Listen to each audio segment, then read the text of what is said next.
Good afternoon, ladies and gentlemen, and welcome to everyone. First of all, I'd like to welcome our guests here in the studio. I'm going to introduce them to you very soon. There will be a lot of different speakers come from outside. Let's say they are going to dial in from remote. I would like to welcome all of you then following us on the website where you can find the complete program of all different working sessions of this European Week of Security. They are available in Italian, English, and French. And you're going to find also a chat where you can ask questions. It goes without saying, so according to the different time frameworks, so we're going to give you then an answer immediately straight after your question, or maybe then later on, where your questions are going to be answered by the experts later on. All different contents are going to be available then on the Pacte Sur portal, www.pactesur.eu. About the Pacte Sur project, let's try to summarize very quickly the focus and the goal of such a project. So we wanted to foster and to promote skills and competences of local authorities and different local police administrations and non-conventional stakeholders, just like citizens, in terms of urban security. We can do that through the implementation of different activities, just like, for example, different kinds of local facilities and activities, then training courses, cross-border training courses that include many different cities and countries that belong also to our project, and also the process of common standards. The Pacte Sur project is including 3 different cities, Nice, Turin, and Liège, besides the other 11 cities that are on board through the European Forum for Urban Security, EFUS. As you have already seen in my back, so we are participating in the European Week of Security. This is the most important event of the Pacte Sur project. This is the second year after 2019 in Nice. And in this session, which is specifically session number 5, if you wanted to follow us from remote, we are going to focus on digital tools, so which means technological innovations and instruments that are implemented in different situations. So for urban security, as for citizens, in that context, as we saw in yesterday's sessions through the speech by Gianfranco Todesco, the Commissioner of the Local Police in Turin, well, we have seen that technology is playing a much significant role. Of course, we cannot make the mistake to understand it just like video surveillance, because actually it represents much more. It is a technology that can be applied to training and education. It can be a technology that is somehow then trying to face human emotions through artificial intelligence in order to foster and to promote promoters that are working on field. We're going to talk about that during this afternoon session together with our guests that I'm going to introduce to you very soon.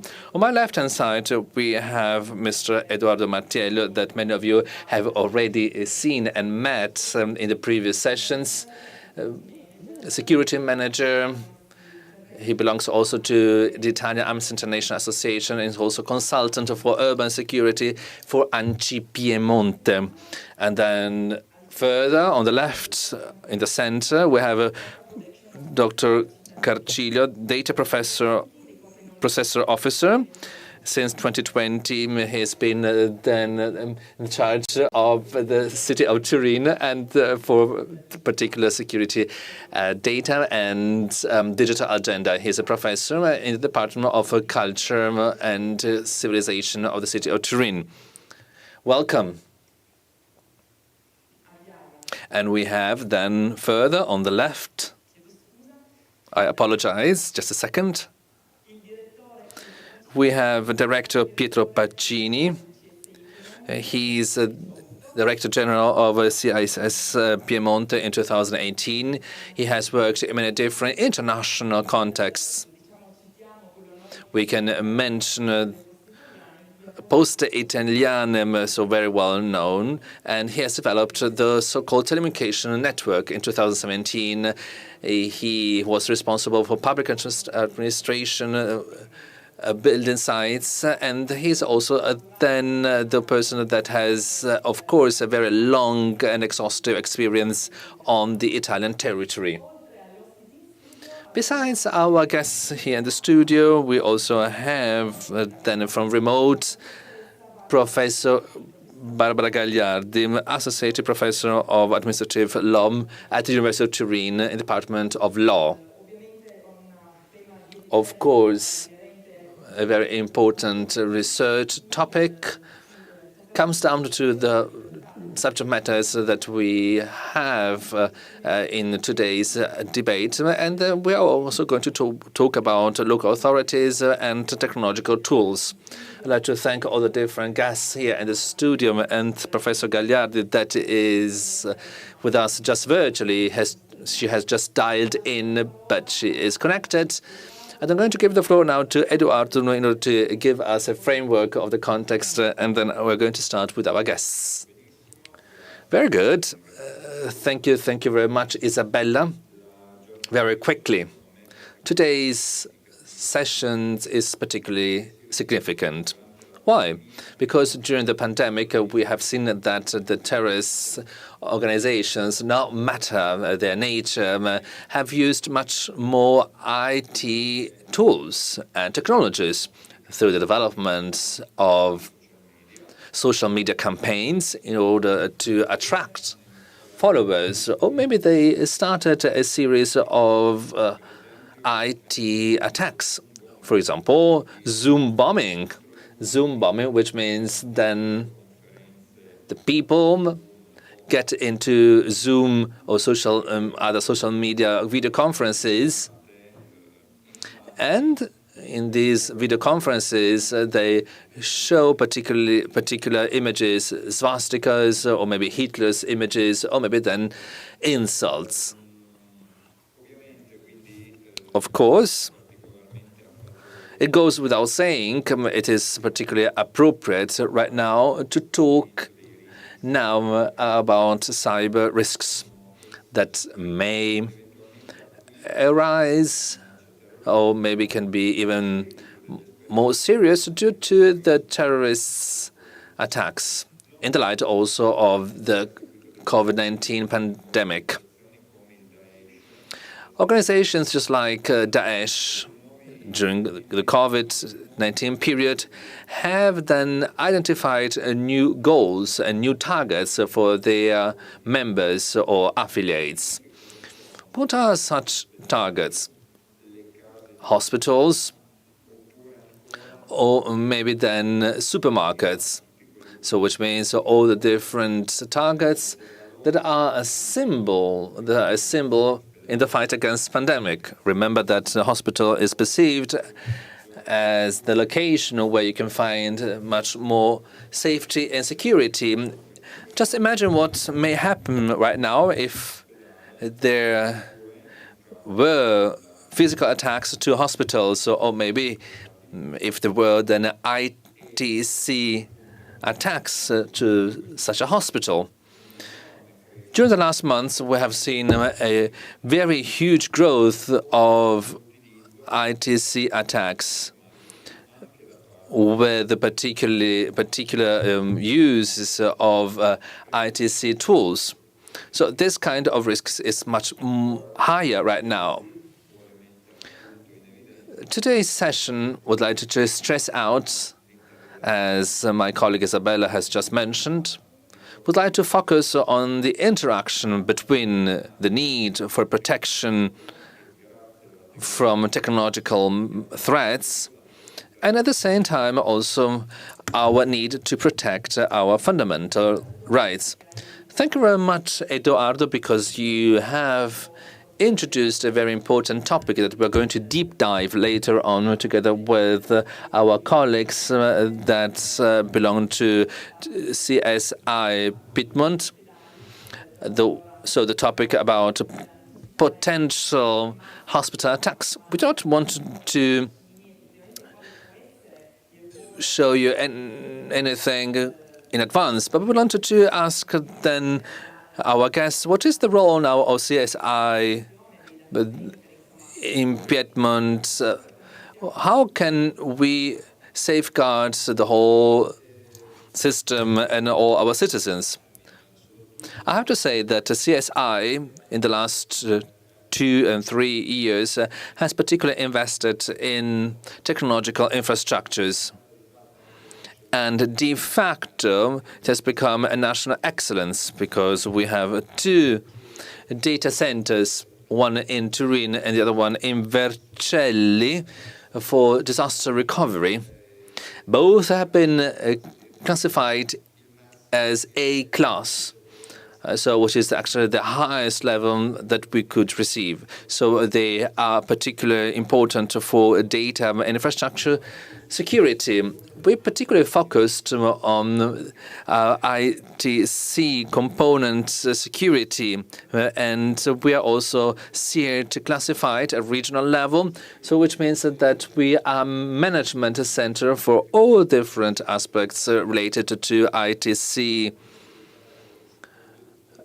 security. So we work hand in hand with the Polizia Postale, so with communication police, and we, as a cloud, we have been also the very first company as a service provider, together with the public administration, and therefore we can ensure this infrastructure ecosystem with particular firewall next generation components, and they guarantee the soundness and the security of public administration's data.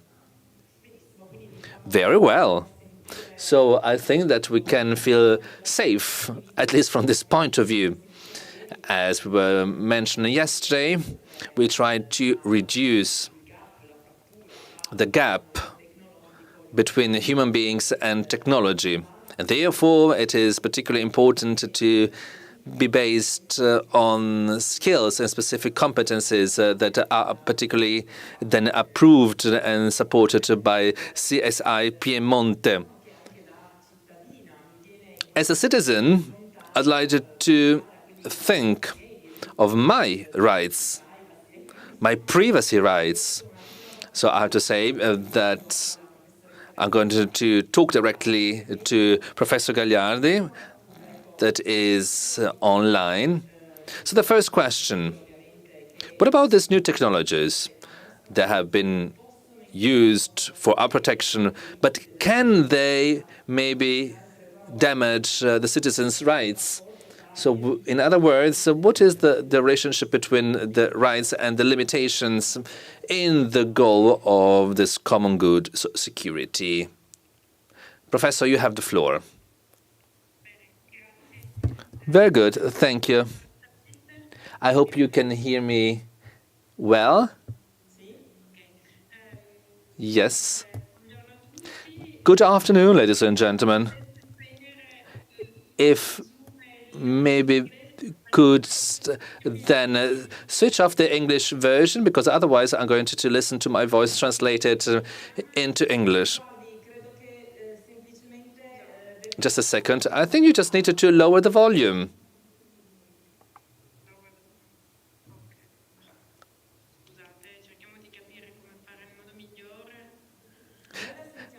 This is now the interpreter speaking, Professor, so maybe try to select the Italian channel, not the English channel.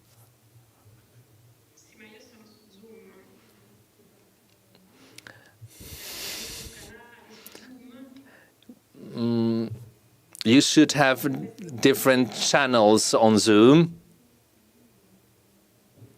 In the lower bar, if you select maybe the languages, you'll find Italian, French, and English. If you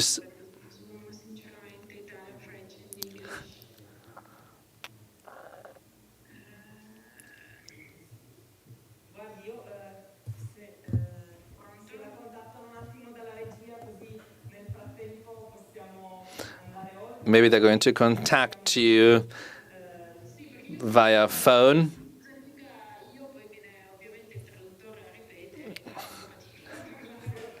Probabilmente, le chiedo scusa, è ancora collegata su YouTube? Sento lei in italiano, quindi pronto?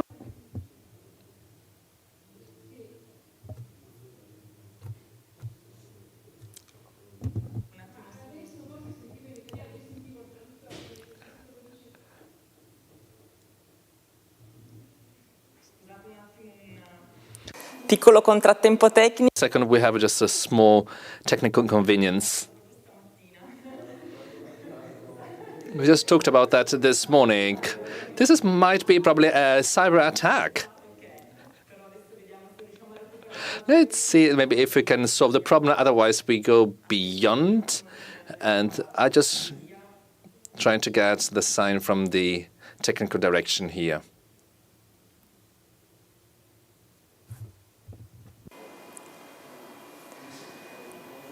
Abbiamo proprio detto stamattina che la nuova socialità. This morning we just said that this new kind of sociality is taking us through so many different sessions, just like, hello, do you hear me? Are you still there? This is a practical example of such things. If Professor Jaskinsky could be again here online with us, he would smile probably. He would understand what we are doing. So we're trying to focus on the rights of human beings. So in order to go back to yesterday's topic, we wanted to keep humanity, human beings, then connected with a technological world. So I would say now that Professor Gagliardi can maybe speak a little bit later. So we move on now on this topic with our guests. I think that before beginning here this conference, off stage, so the guest was telling me that this is a philosophical topic, because the question is to what extent do we want to be deprived of our individual freedom for common good? Well, we change a little bit. We try to amend our program. We have then Professor Carcillo, City of Turin. Thank you. The topic that I'm going to introduce to you is very simple but very exhaustive, because it covers judicial, legal, economic, social, philosophical, political aspects, and particularly ethical aspects. Ethics is particularly important from this perspective. These are all viewpoints we need to consider in order to better understand the topic we wanted to deal with today. We want to understand the border between the measures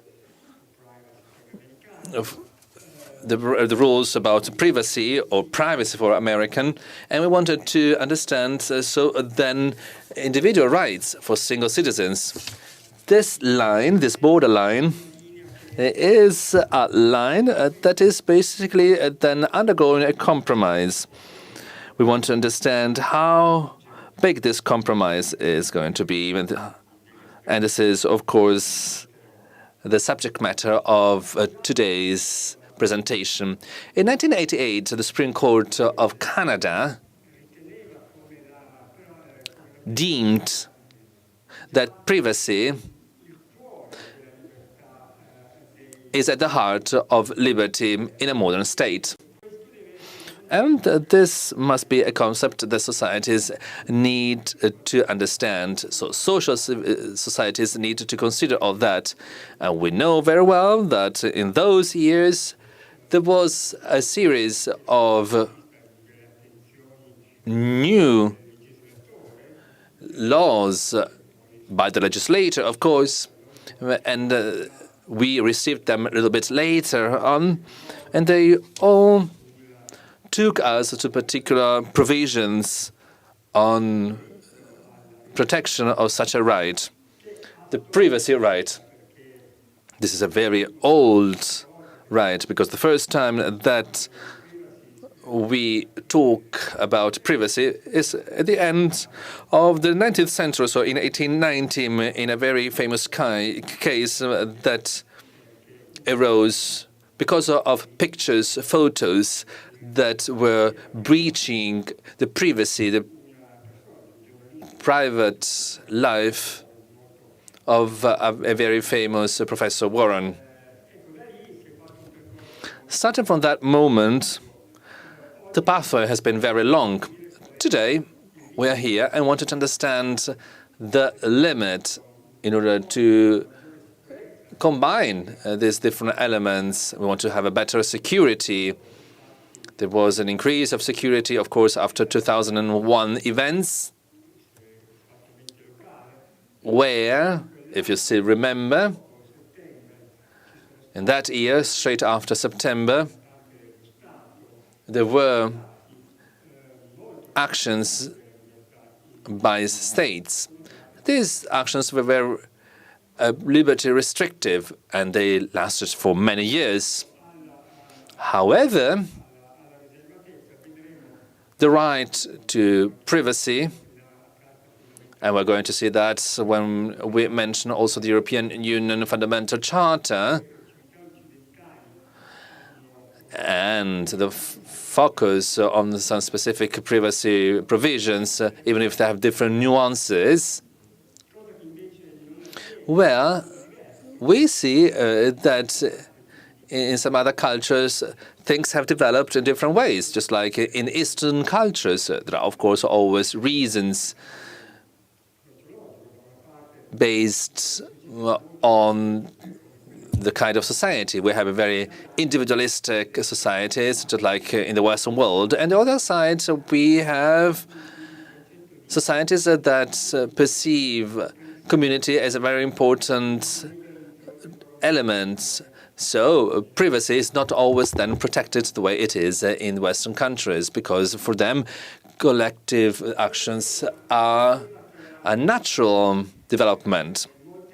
This topic shows a lot of dichotomies. This is what we were talking about. Individuals, societies, but with new technologies, we have a radical change in privacy concepts. For example, with the information society, and so with new information channels, new technologies. On one side, they help us, and on the other side, they attack our fundamental rights. I'd like also to say that I'm talking here about privacy. And we have an area devoted to personal data protection, a topic many different Western laws and legislators are dealing with. And, you know, the personal data protection is an important part of this topic, but it does not cover the whole aspects. As for privacy, excuse me, I just need to go for a small drink.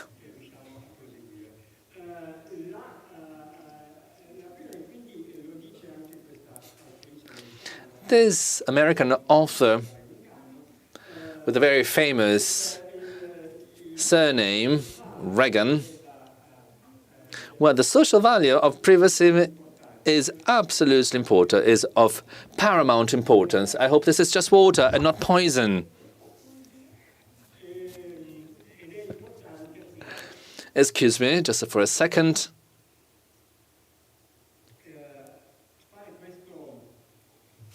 It's quite significant to make such considerations. So the fact that today, it's quite odd, but we need to think of privacy as an element of a collective good. This may sound contrasting and conflicting if we think of common goods and privacy. But if we consider then single people's privacy protection, in that case, we have an increase in the social value of such a right. I have found a European project that finished some years ago. It is quite interesting. You see here the name of that. It performed an analysis through 27,000 interviews in 27 EU countries about safety and security perception in privacy. Let's see how. How do technologies impact on security and on privacy? You see a series of columns. You see the percentage evaluations, positive impact, negative impact. And then in the middle, all those who believe there's no difference. We have a division here between security and privacy. Emerging technologies we're going to talk about at the end of my presentation. The use of surveillance cameras, biometric data, just like fingerprints. The information collection devices about people's behavior. We're going to see then at the end there will be also then some particular systems that envisage privacy in thoughts. This is quite interesting. It's full of unknown elements. Then we have different traffic monitoring techniques and total body scanners. And we are going to see that they are really impacting on people's privacy. Many people do not care, but the use of such body scanners, especially at airport security, do really impact on information collection related to a single person. What about this European project? We have some particular cases. We talk quite a lot about privacy, but now we have to understand what it comes down to. For example, in this case, a student is doing some research on extremism, maybe religious extremism. We have heard in these days these terrible events in France. This student is surfing on some websites on such a topic, but his parents are scared because they believe that if police is controlling them, they might be then in contact with the public security authorities that are going probably to investigate in our house. So if we face this case, our question was to what extent can police or security agencies should not be watching this kind of internet in this case? Sure. The 34% think that definitely sure.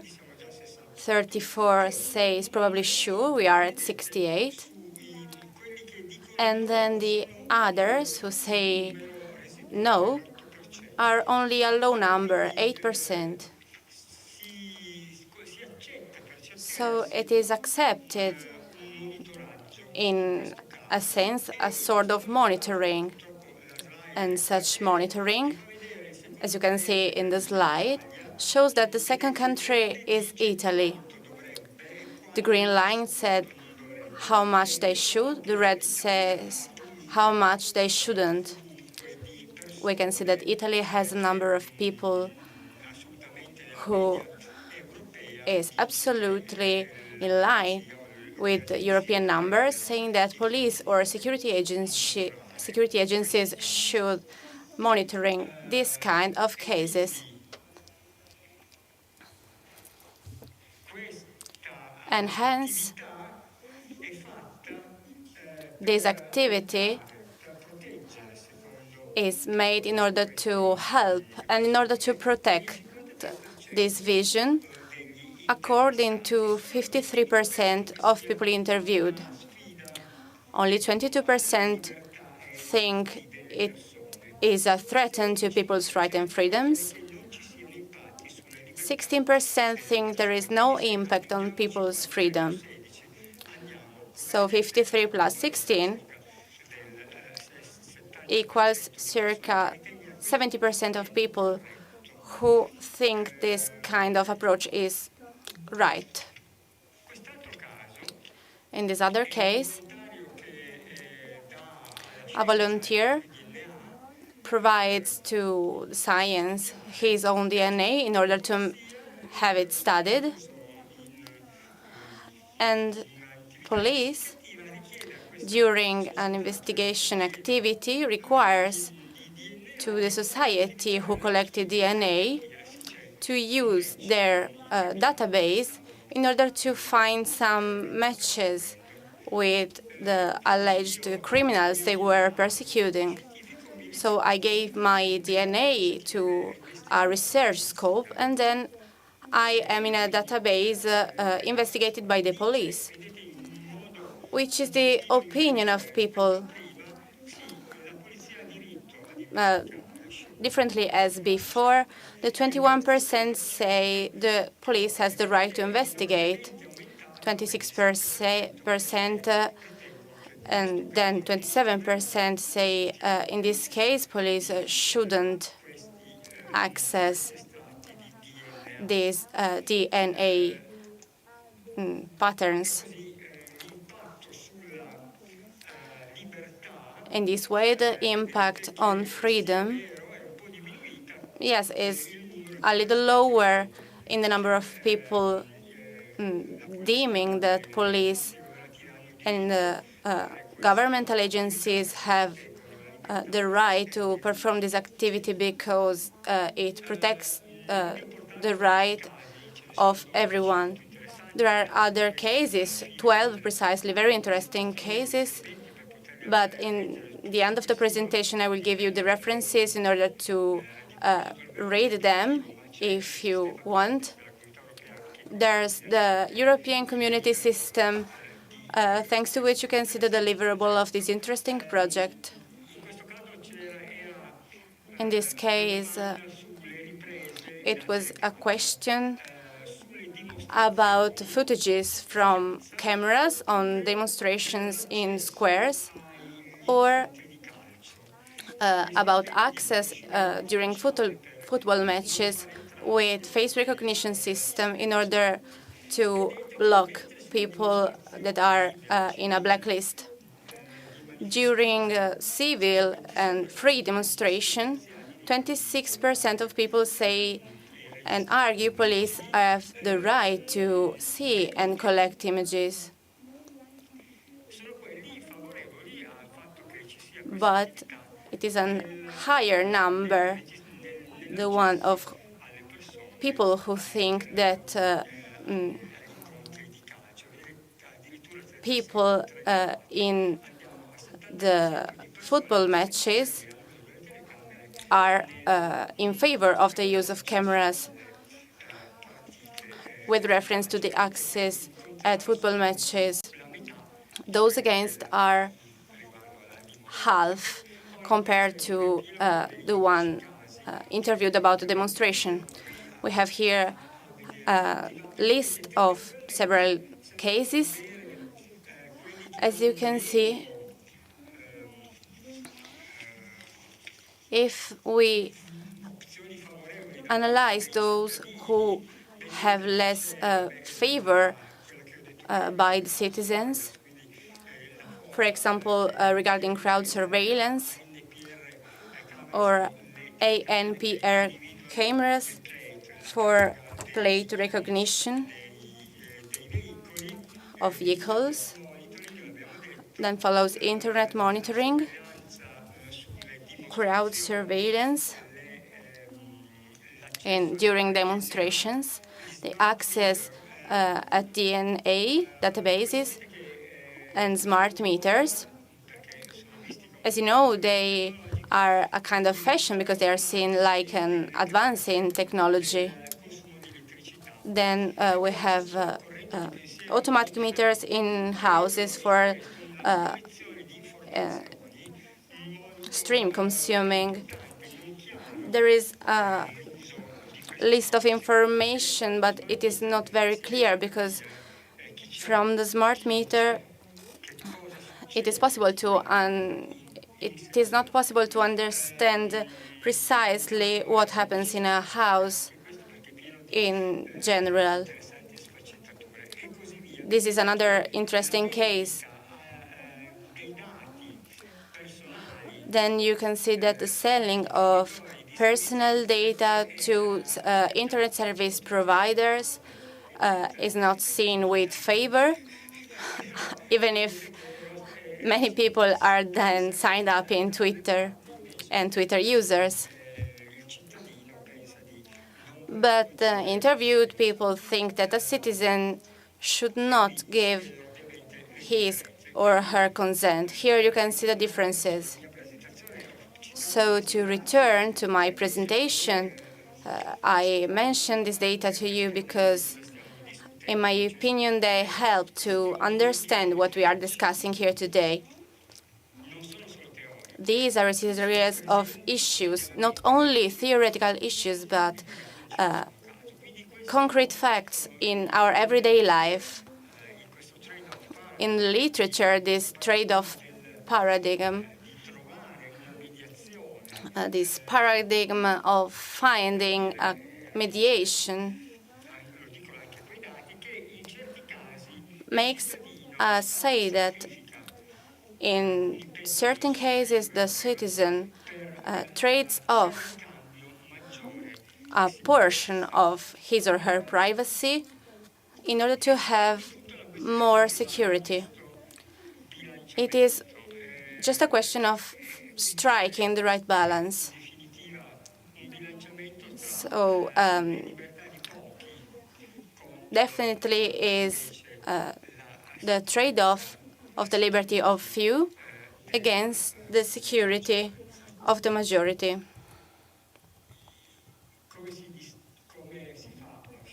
How can we better understand this compromise? There are interesting sentences of the European Court for Human Rights given by proportionality test, making an analysis on what are the interests at stake. There are a series of rules to understand to what extent the society, the state, or the individual could negotiate this kind of exchange. I'd like you to remember that Article 8 of the European Convention of the Council of Europe in 1950 already spoke that the right to respect for privacy and family life for everyone, respect for home and correspondence. Today we talked about communication and no longer about correspondence. But if the state makes some interferences, this must be in accordance with a law framework oriented to the protection of individual rights and freedoms of all. Also, the Charter of Fundamental Rights of European Unions, reviewed in 2012, has two important articles, 7 and 8. The first about the respect for private life and family life, like Article 8 of the previous chart, plus this attention to personal data, which have to be processed and handled in a legitimate way and undergo a third authority control. So we have a stream of European interest and also of other states, Anglo-Saxon states typically, linking to the protection of personal data, with some differences. Privacy in America is seen in a slightly different way, also because of different laws, which give to the single state a broader liberty in the action of the state. So what is legitimate in a state could be illegitimate in another state. Here in Europe, it was approved the GDPR, the regulation 679. Several times this topic is not very known. It is a regulation. It is not a regulation, but is a directive. The directive has to be collected and modified by the member state, adapted. The directive 680 in Italy became a law decree giving rules on how public and security authorities must handle data in case of investigation, prevention, or for the prosecution in judicial investigation for infringements in their own territory. Biometric data that I wish to mention here are particularly handled in the GDPR because biometric data are particularly subject to specific consents explicitly given by the people interested, because fingerprints have to be collected with the consent of people, but the iris recognition or face images, so face recognition, because as you know, there's a serious new technologies on face recognition. Even if with the age, everyone can change, these face recognition devices can be working for 4 or 5 years. About face recognition and biometric data, I mentioned at the end of this work the important analysis activity of the European Agency for Fundamental Human Rights that I invite you to give a look at, because it has several interesting aspects about this topic. Privacy in itself is a quite slippery concept, difficult to define just because it slips. Because this privacy concept changes and evolves with time and together with the evolution of society. Today we have a different perception, a different sensibility. For example, let's make the example of the COVID-19. To what extent today are we pro limiting our freedom against the health of all? And it's different because if we talked about pandemics like 5 years ago, we had laughed because we were convinced that with new technologies, everything will have been destroyed in a few seconds. Today we are living in this situation instead, and every day we can see this kind of contrast. And I'd like to conclude by remembering the 7 types of privacy which make us think. They begin from our work of Clark on these 4 kinds of privacy: privacy of the person, for example, and the researchers you can see here have broadened this kind of privacy to 7 types. For example, the one of thought and feelings and the one of behavior. Because today we have technologies that are capable of understanding this kind of things. For example, a recent case are the totem in the railway station provided with cameras capable of understanding if ads had a positive or negative effect, if people stopped or not. The image, so face recognition and behavior.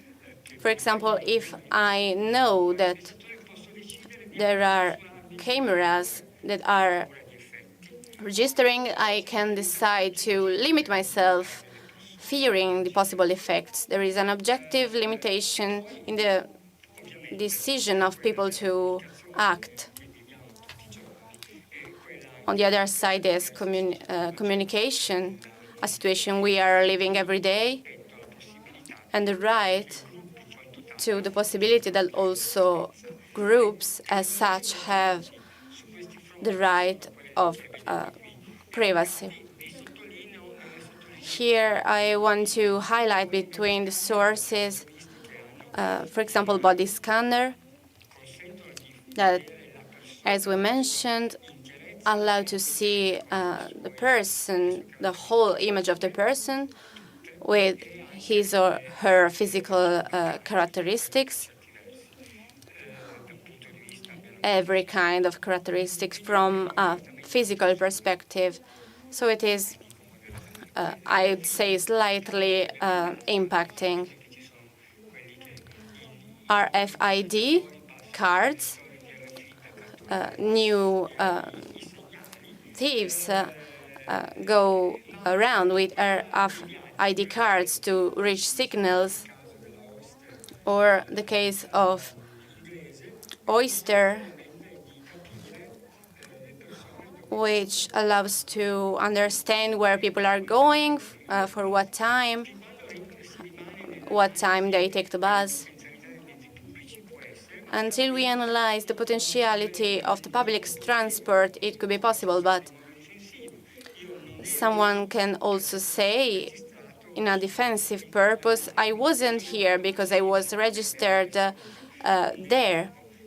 So there are both a positive and negative aspects. Or drones. Also in the literature of America, UAVs have several use according to the different states.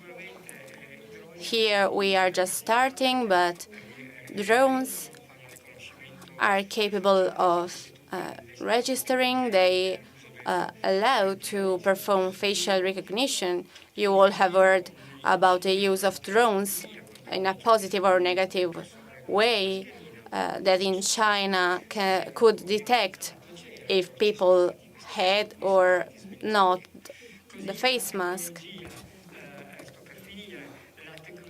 And this way, technology and the technology on DNA sequences is very advanced and capable of discovering important aspects of our lives. Also, other emerging technologies,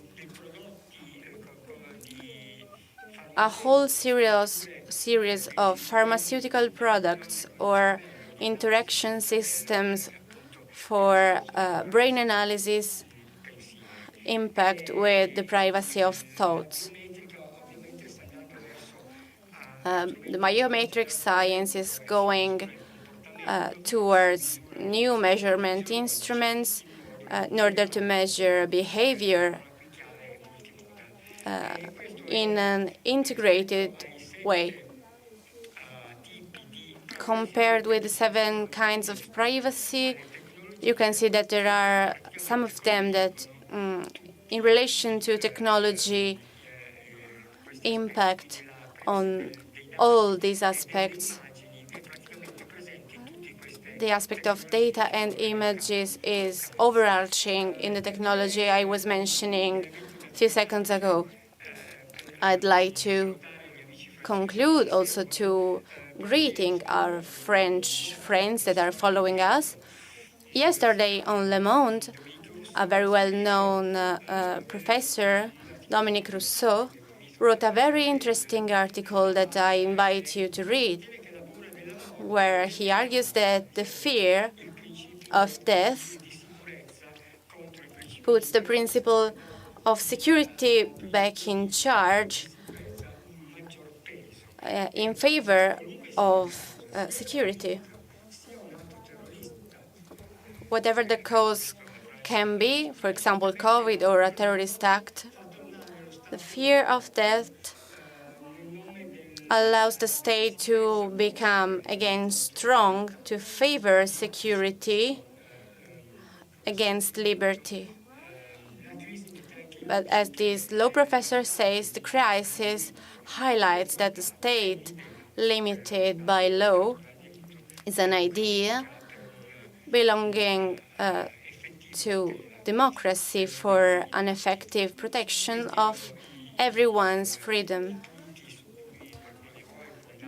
These were the points you can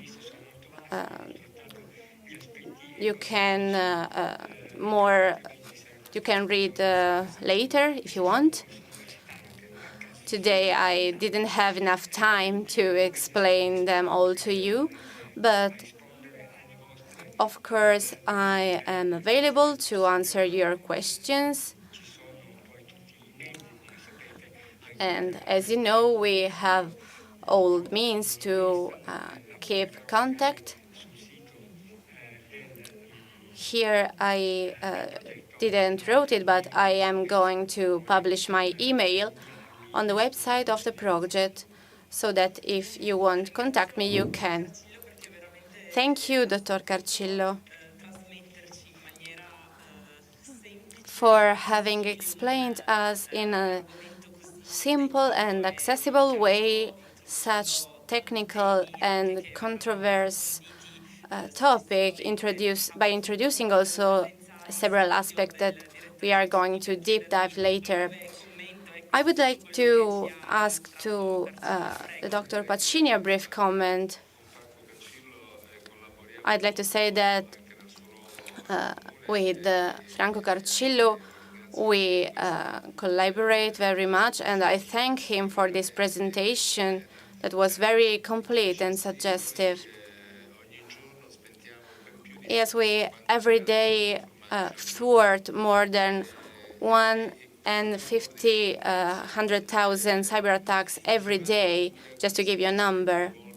They are of various kinds, so we must evolve technologically and take into account several aspects for the organization of privacy, particularly with the technological aspect and organization regarding a variety of sectors.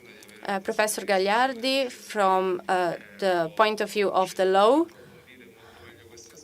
and with the help of CSI, can help us to deep dive this aspect. But for us, the technological aspect and the way these aspects are evolving in correspondence with the attacks made that make that we every day have to find new ways to understand these problems, as Dr. Cracillo was saying. Thank you, and thank you to you. We hope to meet you later during the speeches of your collaborators. I'd like to give the floor to Dr. Cagliardi, that I see online. Everything should be okay now. And Professor, you have the floor. Thank you very much. Sorry, there was this little problem in the connection. Now I have understood how to make everything work. Thank you so much for the invitation. This is a really interesting panel. I'd like to thank also, from my side, Professor Carcillo. It's a very inspiring speech. This is something that I wanted to say myself in the few minutes that were given to my presentation. Mr. Carcillo's presentation has shown us a very important difference between two different sectors. So first of all, the title of this panel is then showing us the limits and the differences that should then be really identified in digital tools. I think we needed to make a distinction between aspects related to urban security on one side and also then health protection. Dr. Carcillo has then stressed out COVID-19 and anti-terrorists. I believe that from our legal framework, it's not the same thing, because we have to remember that Constitution envisages health protection as a collective right. So this is very important, particularly based on Constitution, and this, of course, admits the limitation of individual rights. So, for example, I'm thinking of the app Immuni. And yesterday there was an article on Repubblica. Sharing data could save many lives. So basically, there's a very high potential in the use of our personal data for the protection of our health. This is fully compatible with our legal system. This is a particularly debated topic. We really debate on the restrictions that may apply to our rights on behalf of our health protection. I do not agree with some of my colleagues, because I believe that there's large room for such limitations, as Dr. Carcillo was saying. So we need to have a test of proportionality. If limitation is proportional on behalf of health protection, this is licit, because the Constitution defines health protection as a collective right. So, which means that it is also given importance to a collective dimension, just like for individual dimensions. For the public framework and public order, it's not the same thing. So the privacy limitation actions are not covered by the Constitution, and from the point of view of our legal system, they have to be dealt with caution. Dr. Carcillo has said, of course, that there's a particular difference between this kind of limitations, but it does not imply the Constitution, because, of course, our Constitution was enforced in 1948 after the Second World War. We know what it comes out from, so it's clear that they wouldn't recognize the same limitations for needs collected to public security. This is a restriction that Americans do accept on behalf of public order protection. They really denied this kind of protection. However, in our legal system, Well, according to the Italian constitution, this is a much more sensitive problem. So I would make probably a difference between these two aspects. And I'm going to give now the floor back to Isabella. Of course, we're working in a very specific and thematic context, so we still have some minutes available in order to talk on this topic. I'd like to ask Dr. Carcillo if he wants to answer Professor Gagliardi, or maybe if Edoardo would like to seize the floor in order to close this afternoon session. Of course, Professor Gagliardi is totally right when she detailed these aspects that in my presentation were a little bit hidden. But I do agree. I think that one thing is health protection rights. On the other side is public order protection. Nevertheless, I think that in the collective framework, all these points that are also differentiated by the civil constitution protection. Well, de facto, this is an element that somehow, as we were saying for America, this is an element that is giving the state a kind of freedom, a freedom to make a decision that exactly in this time framework can find, of course, the favor of citizens and the approval by citizens. From the legal point of view, this aspect is very dangerous. And we need today to review. Maybe if I say review, it's a bit of a stretch, but at least we needed to look at these topics with different eyes, because I would like to avoid a deviation between theoretical rights and practical rights, so daily people's rights, so what we can normally see every day. Because one thing is to talk about rights for people that are blamed for a crime. So, for example, theft or a different kind of crime. And something else is to discover that we are absolutely subject to a kind of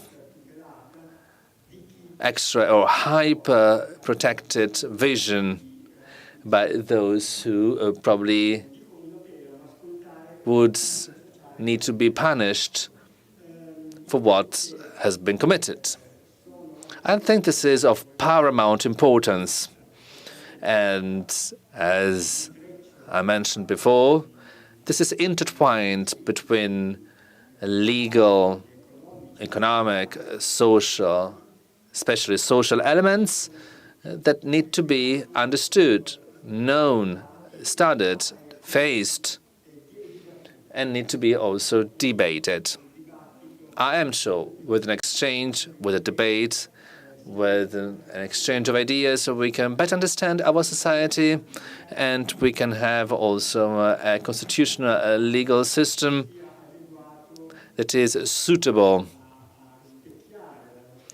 to our society.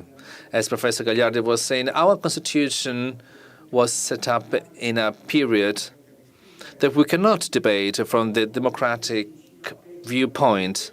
We were totally fragmented. We were broken after a long period. Now we have to avoid this kind of still stand. I'd like to thank both speakers for these very interesting speeches and presentations. I'd like to give you my point of view as a security manager. I fully agree with Professor Gagliardi when she mentioned the example of the USA, where public order is in the forefront vis-a-vis some other rights and vis-a-vis some other aspects. But this is a totally different continent, different than Europe. I am absolutely okay with the fact that some rights need to be protected. So the privacy right needs to be protected. This comes down also to some other public order aspects, but this needs to go hand in hand with the right time, and especially with the right crime. I'm going to give you an example. Normally, in municipalities, we have cameras in order to reduce theft incidents, bicycle or wallet thefts, and so on. It goes without saying here that, if reducing the privacy rights is spontaneous or not, because we're talking about a material and an economic good. Let's remember then, on the other hand, terrorism is not just limited to stealing wallets, for example. I want to say, when terrorism is committing a crime for self-funding, it can be extortion, it can be kidnapping, it can be maybe then illicit exploitment of diamond reserves. Let's think, for example, of the blood diamonds, so very, very serious crimes. Well, terrorism has as a main goal the generation of terror. And so the best enhancement of its potential is mass killing. Let's remember, for example, September the 11th. Let's remember the Bataclan in France. Let's remember a series of very bloody attacks. From my viewpoint, both colleagues are absolutely right. And so we need to have a combination, and we need to have an adjustment according to the different conditions. So we need to combine a real protection of the society, collectivity, and health of citizens. Health meant as physical integrity of the society and the community with the privacy right. So I think that we have two different elements that we need to combine. So we have here a lot of flexibility in its application, in its operations. Thank you. So these are topics we will debate upon later on. We're going to see later that we're going to focus on some particular points. So data processing, biometrics, different kinds of skills that specific authorities and bodies, local authorities, for example, enforce to safeguard our security. I'd like to introduce the next speaker, Mr. Federico Della Noce. Federico is chief of the local police in Turin and deals with investigations for the control and for the fight against ITC crimes. He's a data analyst, and he's also a drone pilot, and he's also an ICT technician for different Italian courts. He's been cooperating with the Commissioner Gianfranco Todesco that was here yesterday during the afternoon session, and referring to what we heard yesterday. So the use of data coming from social and web platform. Would like to understand, together with Federico, how all this data, IoT, drones, sensors, are used in some activities in Turin. Let's launch now the video of Federico Della Noce. Good afternoon, ladies and gentlemen. My name is Federico Della Noce, Chief Inspector of Local Police of Turin. I am a data analyst. I work for Big Data Analysis Lab within the Department of Technological Inspections at local police headquarters. I'd like to share together with you some of the data that have been managed by the Big Data Analysis Lab in the city of Turin. But before starting, I'd like to say something about the lab. The Turin Big Data Analysis Lab is a server of big data. It is a kind of support within the safety and security, and also as a kind of support for some of the decisions that have been made by the city of Turin administrators.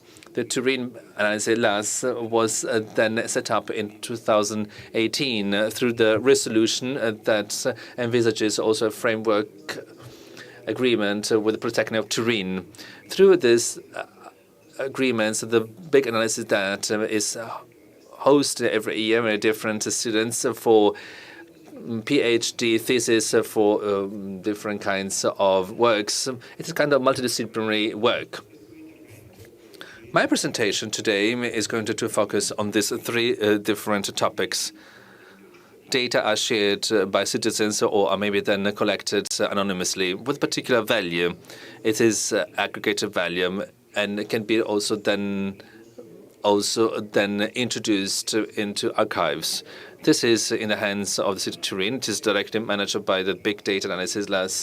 The data analysis, so the data analytics, which means that then the personal data that come from different places, or maybe come from radios or from TVs, and then we have the sensors connected with the internet in order to monitor the movement of people through the anonymous detection of our devices, and the use of drones in order to have then a privileged position, something that is particularly important.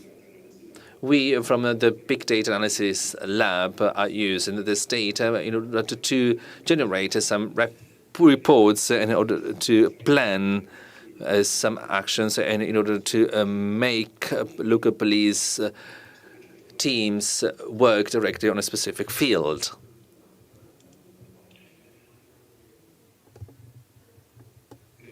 Well, through this kind of systems, after identifying the interesting topic, which may be, of course, urban security or maybe just the perception of security by citizens, but it can be also then connected to some other topics, just like tourism, cultural activities in some particular areas. First of all, we try to collect such data, the so-called web crawling, and then we try to interpret texts, so with text mining and sentiment analysis. And this is particularly important. And then, of course, we go on with the next steps. Of course, we can also classify such data according to the place where they come from. So if the sources have also some geoposition analysis perspectives. The platform that we use is analyzing simultaneously the online, social, paper, TV, and radio information, and it is also then covering the whole context in over 180 languages. The most important information is collected through the so-called artificial intelligence technology, and it monitors results in real time, and it keeps that for over 30 years. But we also have the possibility, if needed, to access to different historical data hubs. So the platform is giving the data analyst textual and visual contents, and we can identify these influences so that we can really understand the most relevant conversations. The data analysis coming from social networks and from other public sources on internet, together with some other kinds of data, so coming from other sensors, just like videos, in city video cameras or maybe then video scanners can really help the field activity by the police forces in order to fight against crime.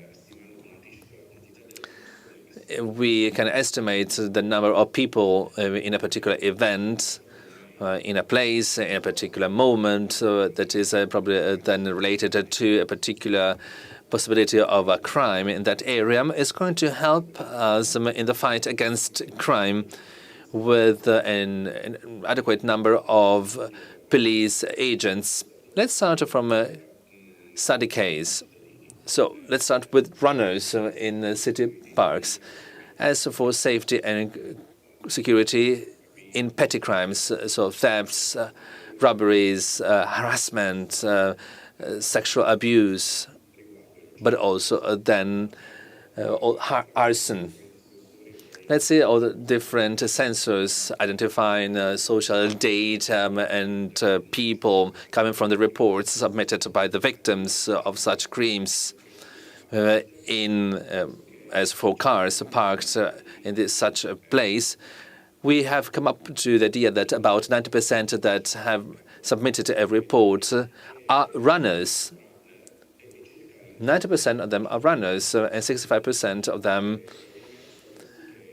are women. We have seen that 40% that such cases happens before 9 a.m. and a bit over 50% after 6 p.m. If you use different variables related to the weather conditions, we could really then assess risks in order to coordinate police patrols on the territory in order to prevent such crimes, in order to arrest the perpetrators. In this dashboard, for example, you see an example of what we can render according to the topic, so safety and security in terrain. We have used it in order to find a particular research. So, for example, the word terrain, but also then the words security, safety, maybe problems, anxiety, fear, degradations, vandalism, social alarm, victims, but also then with indication of neighborhoods, streets, squares, roads. So this dashboard was set up in different languages so that these results could come not only from Italy, but also from some other sources, especially when there's another different language, not only Italian. So we see, for example, here in proximity of September the 7th, 2020, there was an increase of collected data related to such a topic, because there was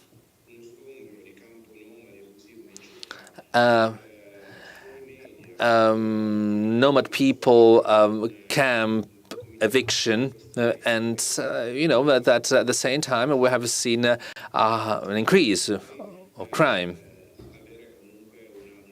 We see that we can divide our data according to the source, social media, Twitter. Twitter was the most used channel, followed by blogs, but also Facebook, Instagram, and so on and so forth. So all the other social networks. Through the sentiment analysis, we have seen that all this data have been collected and been classified according to a positive sentiment, negative sentiment, or a neutral sentiment. Here we go. It is hence possible to stress out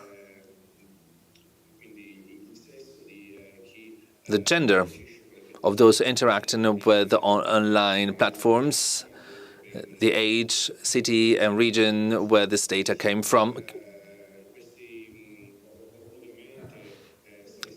Obviously, gender, so sex and age, are related to a single person.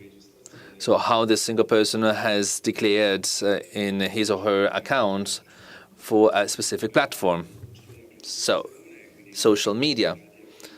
Just to explain you better, all this data used on this platform are public data, are exclusively public data, and they are accessible only for us.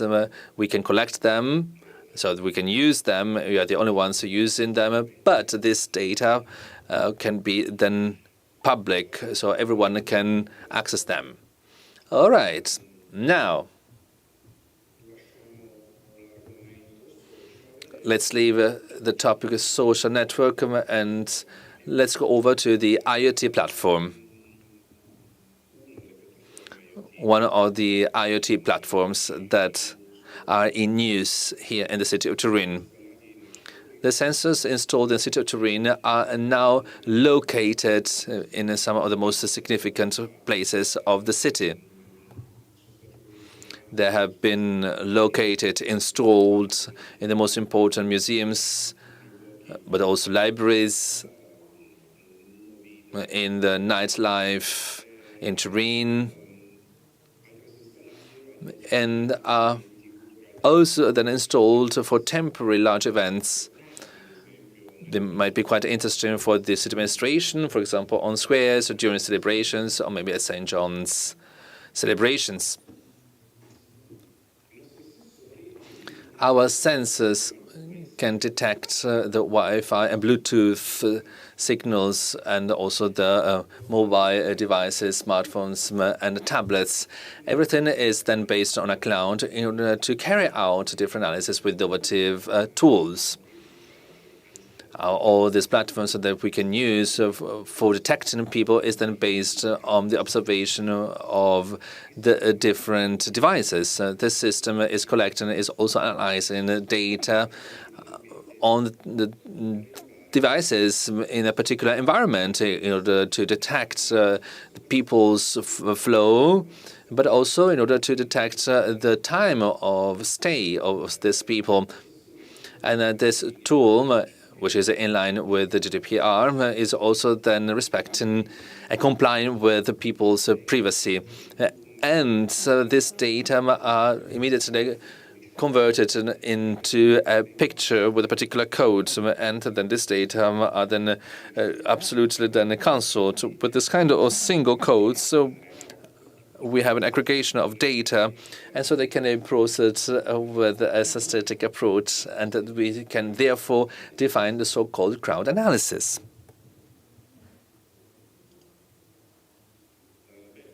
Well, this technology can help us to monitor the flow of people in large events, sport events, cultural events, or also for some other different kinds of events. But it helps us also in topics of safety and security, particularly in some places can be then crowded very rapidly.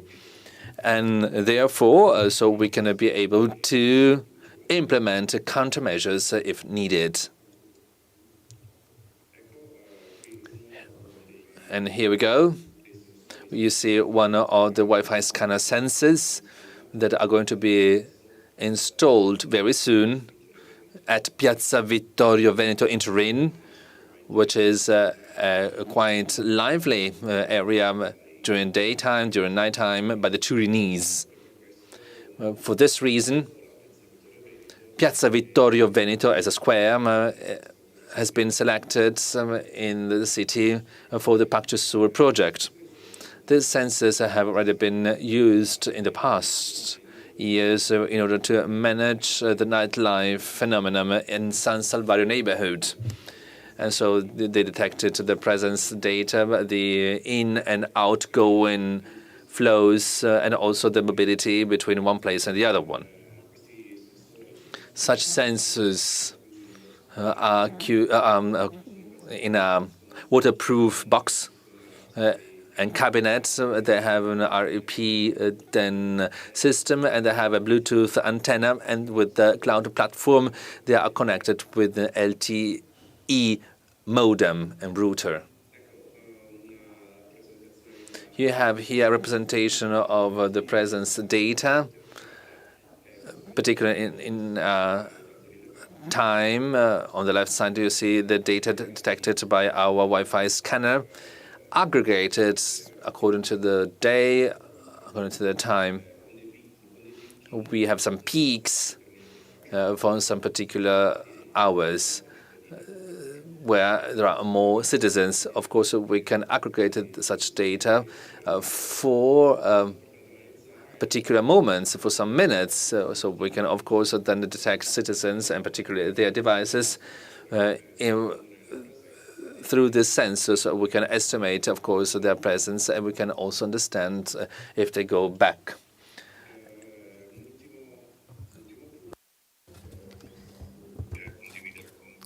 Last point I'd like to share with you regarding the experience in Turin is the one of UAVs, drones.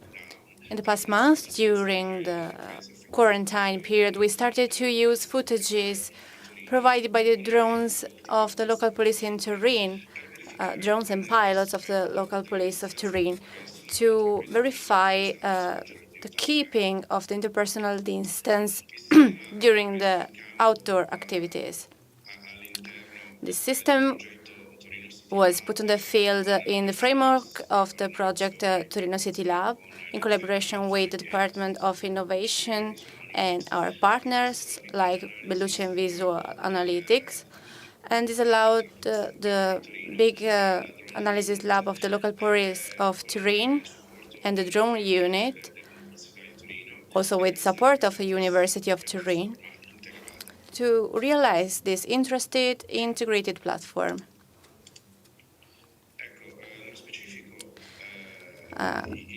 Here, as you can see, IBM has installed in the computer center of the technology investigation unit of the police a configured server to have an enhanced calculus capacity with IA algorithms working, capable of managing simultaneously a big quantity of flows incoming, and the data is provided by drones in the mobile unit of the local police.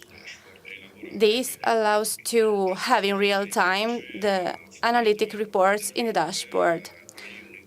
The laboratory was also provided with IoT algorithms to perform analytic reports, starting by video footages provided by drones and thermal cameras. The Cisco company instead provided hardware and software solution to ensure cybersecurity of the whole infrastructure, starting from drones to end up with cameras, servers, and so on and so forth. Bellucci and Visual Analytics, moreover, managed the dashboard for the visualization. I'd say that the solutions made the city of Turin the pioneer of the use of this on-the-edge, cutting-edge technology for prevention, services, and support of what we mentioned before. Using aerial images provided in real time allowed the local police in Turin to intervene on the spot and in a selective way in order to disperse gatherings that are not allowed. As I was saying, the use of video footages realized by drones and processed in real time, permitted that the local police of Turin could send on the field its unit to disperse the gatherings. This is a real case of detention performed in one of our city parks by a drone to calculate if the interpersonal distance was being kept or not. For example, here,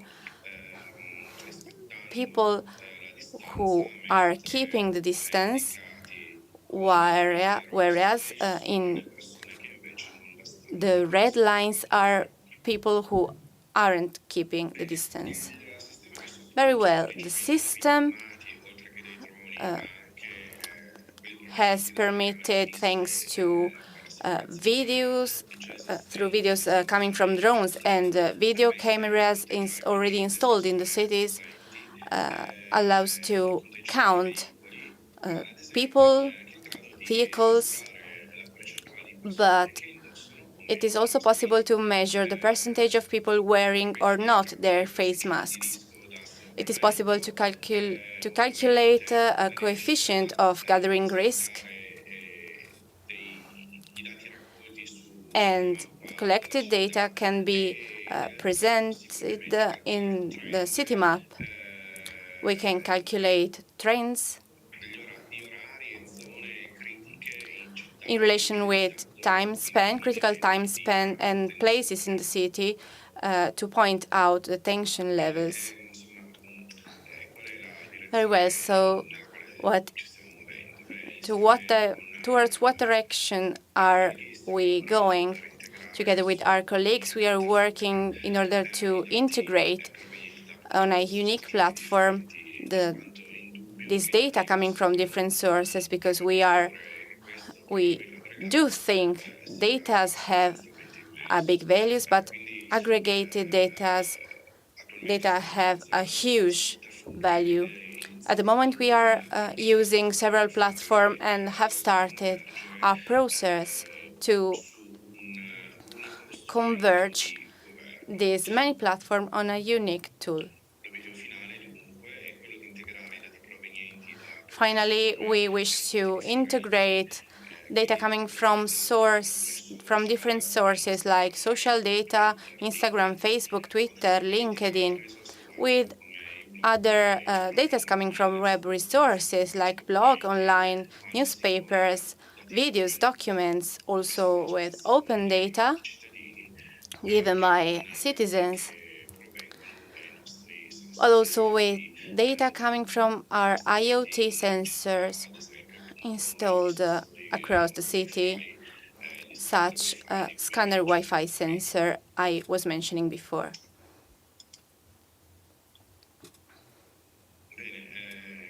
Well, so thank you for your attention. Of course, I am available to talk about the topics of this presentation. Do not hesitate to contact me directly at my email address, federico.dellanoce@comune.torino.it. Well, thanks again for your attention, and I wish you a good day.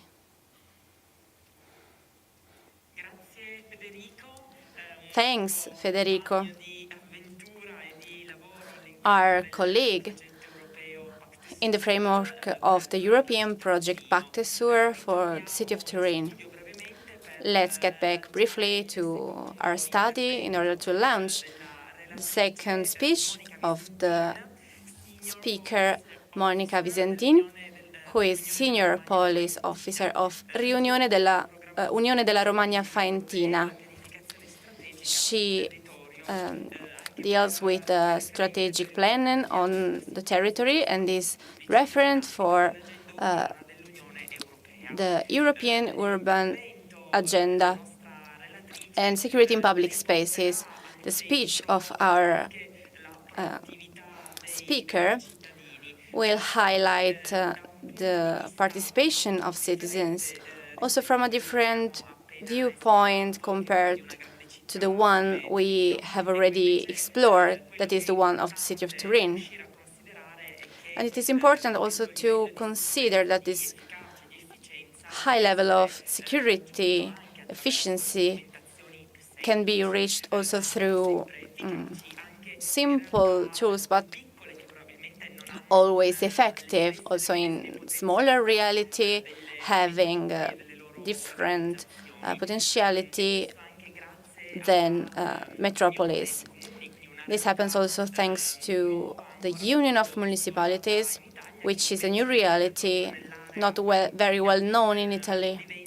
But in the area of Faenza, it is becoming a model, an efficiency model in the mutual support in order to cope with problems that probably smaller local entities could not face. The possibility to create a union creates a strength, and the union of municipalities constitute a possibility to ensure security also for smaller realities, but that have decided to invest on technologies and on the involvement of citizens. Monica Visentin, you have the floor. Honored to be here today and to deliver this presentation on behalf of Unione della Romagna Faentina. I'm here to present our experience on urban security and with a specific focus on the tool we use to engage citizens. My name is Monica Visentin. I'm a senior policy officer at Strategic Planning, European Affairs and Communication Unit of Romagna Faentina. Just let me briefly introduce what Unione della Romagna Faentina is. It is a second level local authority. It is located in Italy, in Emilia-Romagna region, in the southeast area. And as you can see, it consists of 6 neighboring municipalities located, as the color shows, partly on the hills and partly on the plain. This makes a peculiarity in the area because you have a mix of spaces and neighbors inside the same union. Municipality union or associations have been established to deliver more effective and more quality services to the citizens. Just to show you something more about our union, as you can see, we have different size municipalities, both in population and in dimension of municipalities as a square, as a territory. The overall population is 90,000 people, and this total overall area is of 600 square kilometers. Another peculiarity, another specific characteristic of the Unione della Romagna Faentina makes reference to the governance. There are 6 municipalities, and the mayors of the municipalities form the majors board.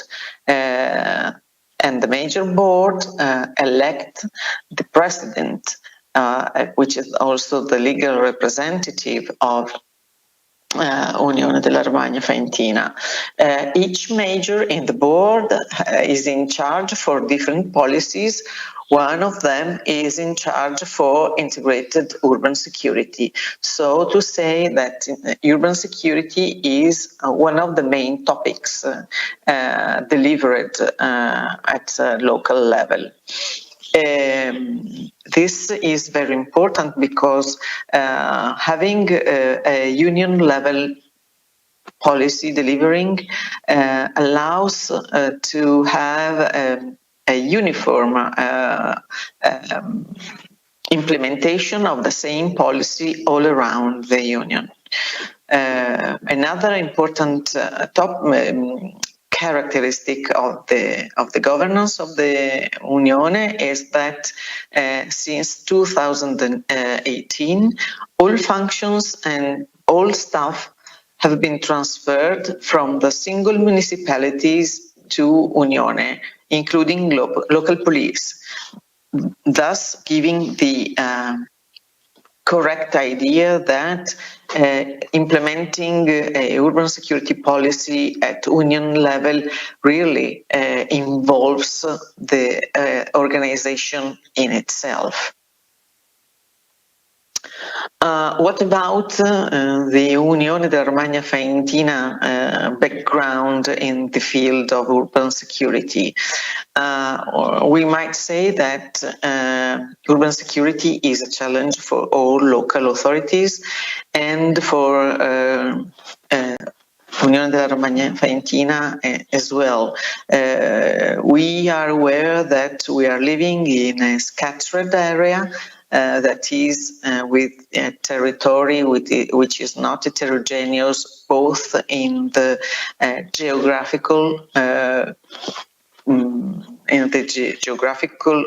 consideration and in the urban density that we have in the Unione. But we are considering ourselves as a functional urban area, which make reference to a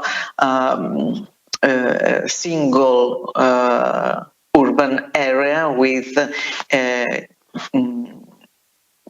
different characteristics in itself. The approach that the Union has always developed concerning urban security is an integrated approach. This means that local police activity is considered one of the actors in the Union to deliver urban security. Another pillar for delivering security is ICT control, which is deployed all around the perimeter and in the Union itself through CCTVs and car reading plates all around the territory. The third key pillar for integrated urban security is the involvement and the dialogue with community in order to improve the feeling of perceived security.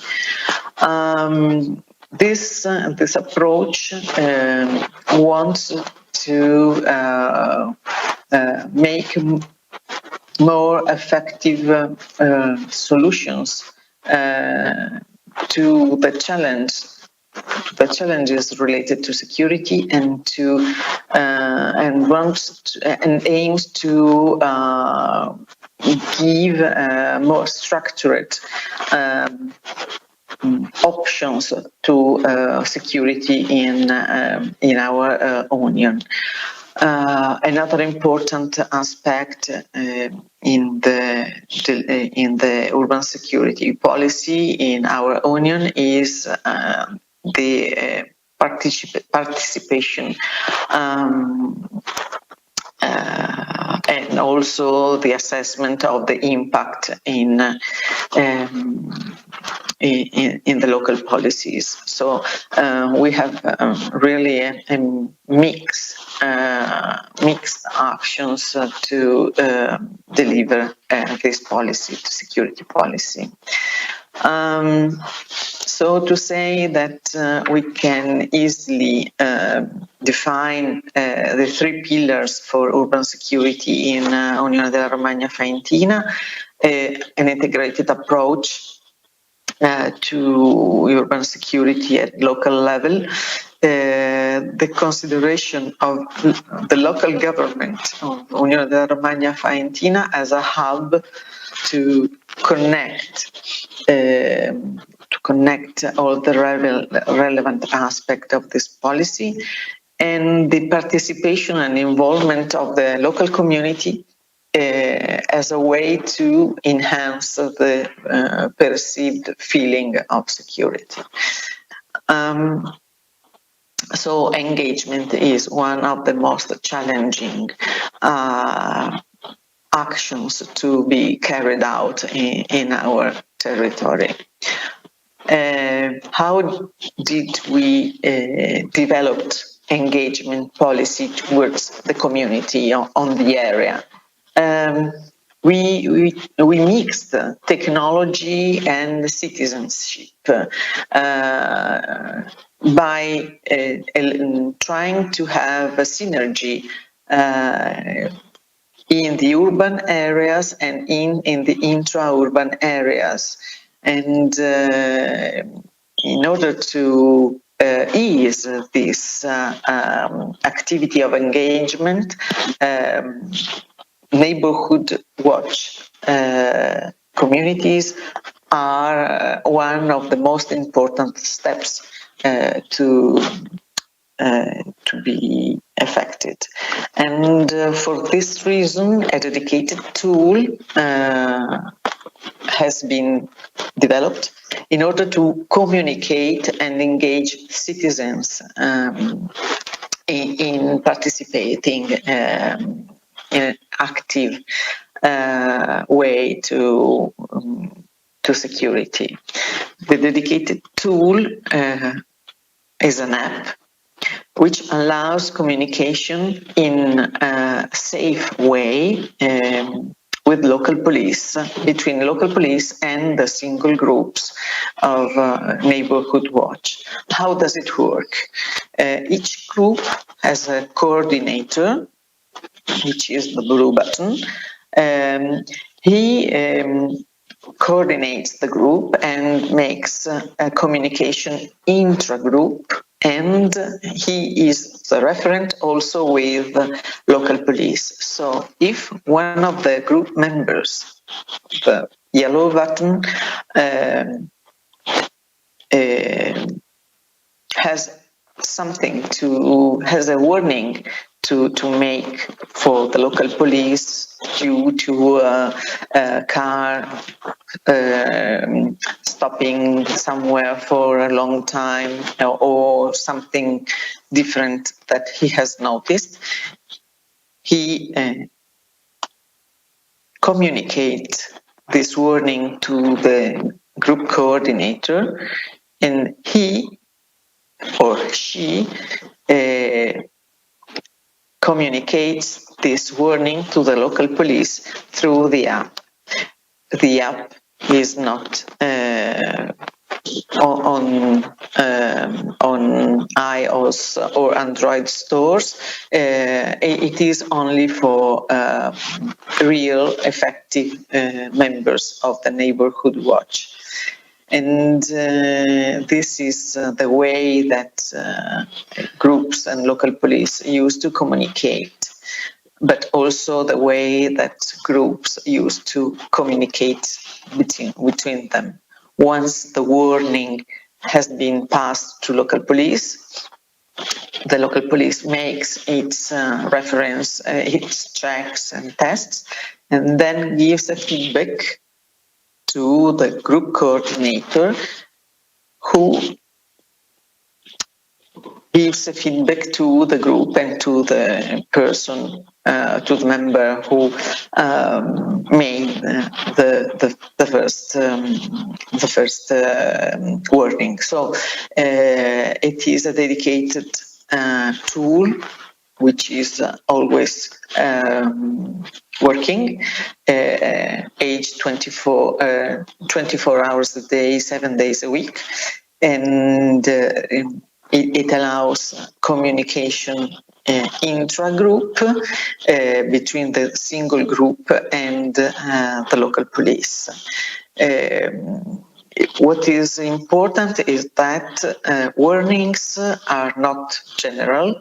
There has been a training from the local police to the single communities of neighborhood watch groups, to make clear which are the main elements for having a qualified, as they say, warning for the police. So, for example, if we are talking about a car which is unknown and which goes around the neighborhood in a unusual occasion, members of the groups know that what are the details they have to register and to communicate to the police in order to allow the police to make checks adequately and to have feedback. So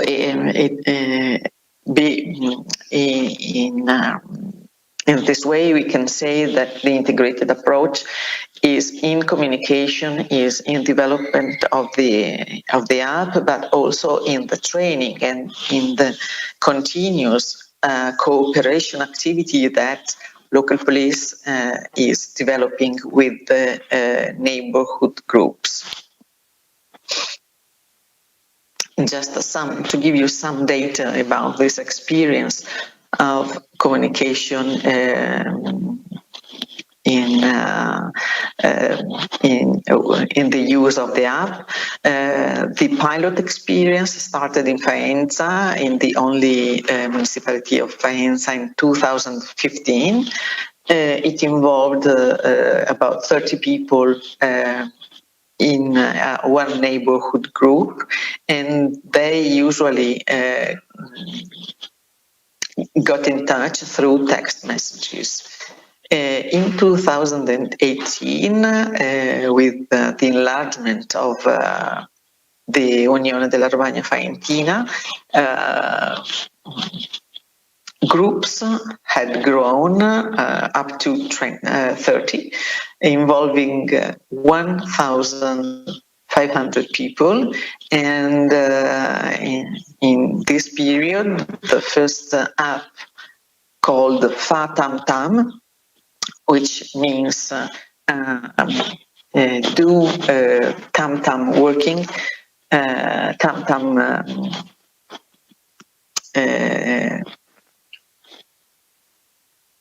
conversation, let's say,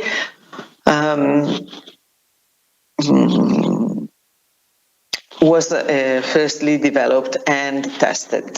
Today, in 2020, we have now 40 groups, including approximately 2,000 people, and we are having a second release of our app, which is much more integrated and interactive. In this second release will be found also on Android and iOS stores, but only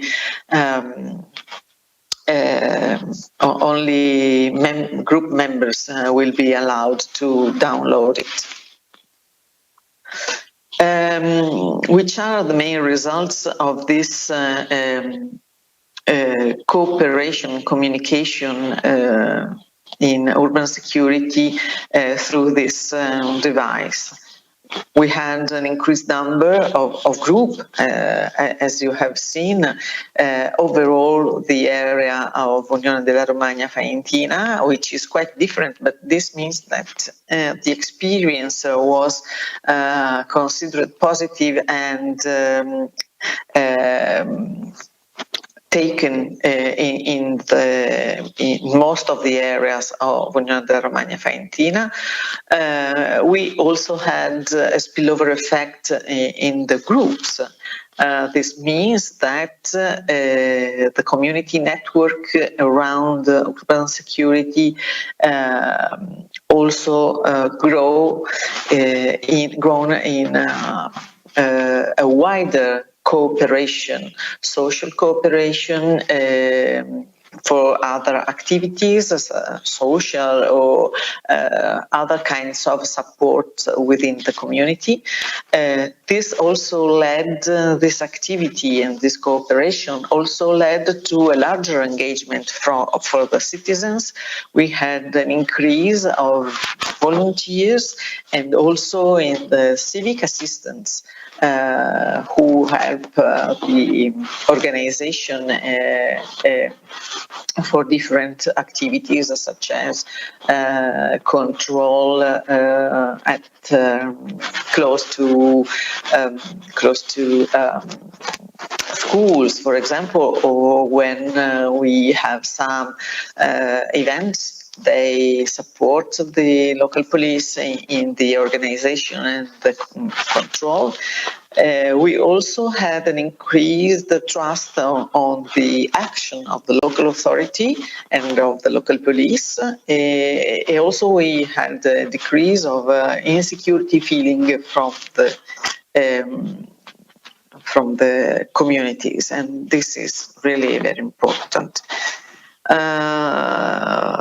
What are we going to do then next? Well, the idea is to move from the app to a more interactive platform dedicated to urban security, where citizens will have the possibility to interact, to dialogue, and to receive a wider set of information and to deliver also information from their side.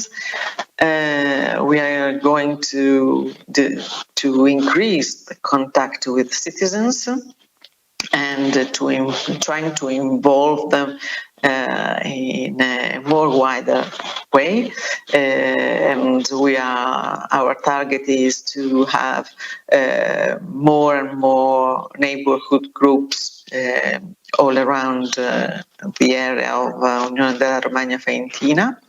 Further, we are trying to increase interinstitutional cooperation, both at horizontal level. This means cooperation with national police, who is in charge for crime repression and who is working on the area of Unione della Romagna Faentina, but also with local national police and also with other local authorities in our area. And also to increase multi-level governance. This means a vertical cooperation between national, regional, and local authorities. And in this field, we are trying to do our best also through the urban agenda of the European Union and the partnership on security in public spaces.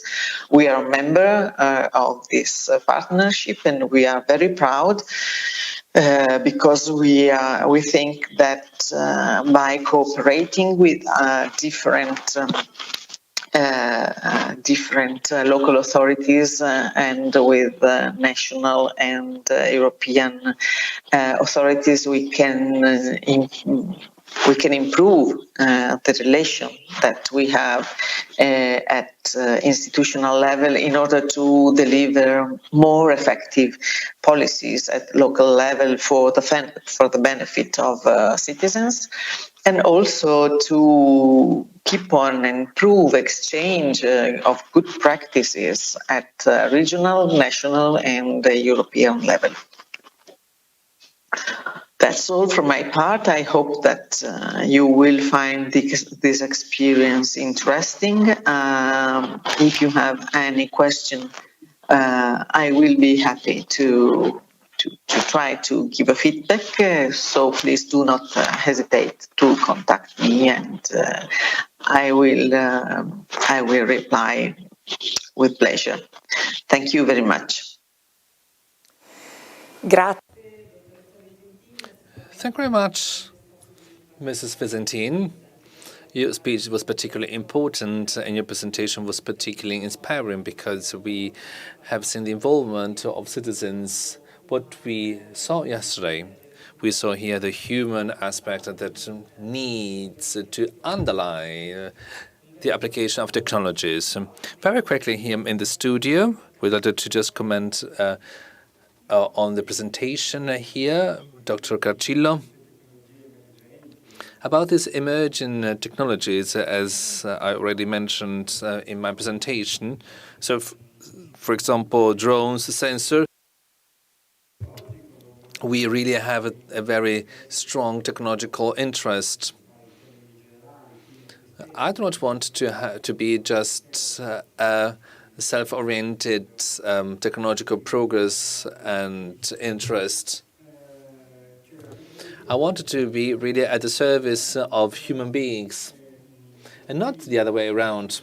And therefore, we also needed to understand the use. In this case, sensors are particularly important. They are invasive, we have to say, because they are everywhere and they're not visible. They cannot be perceived.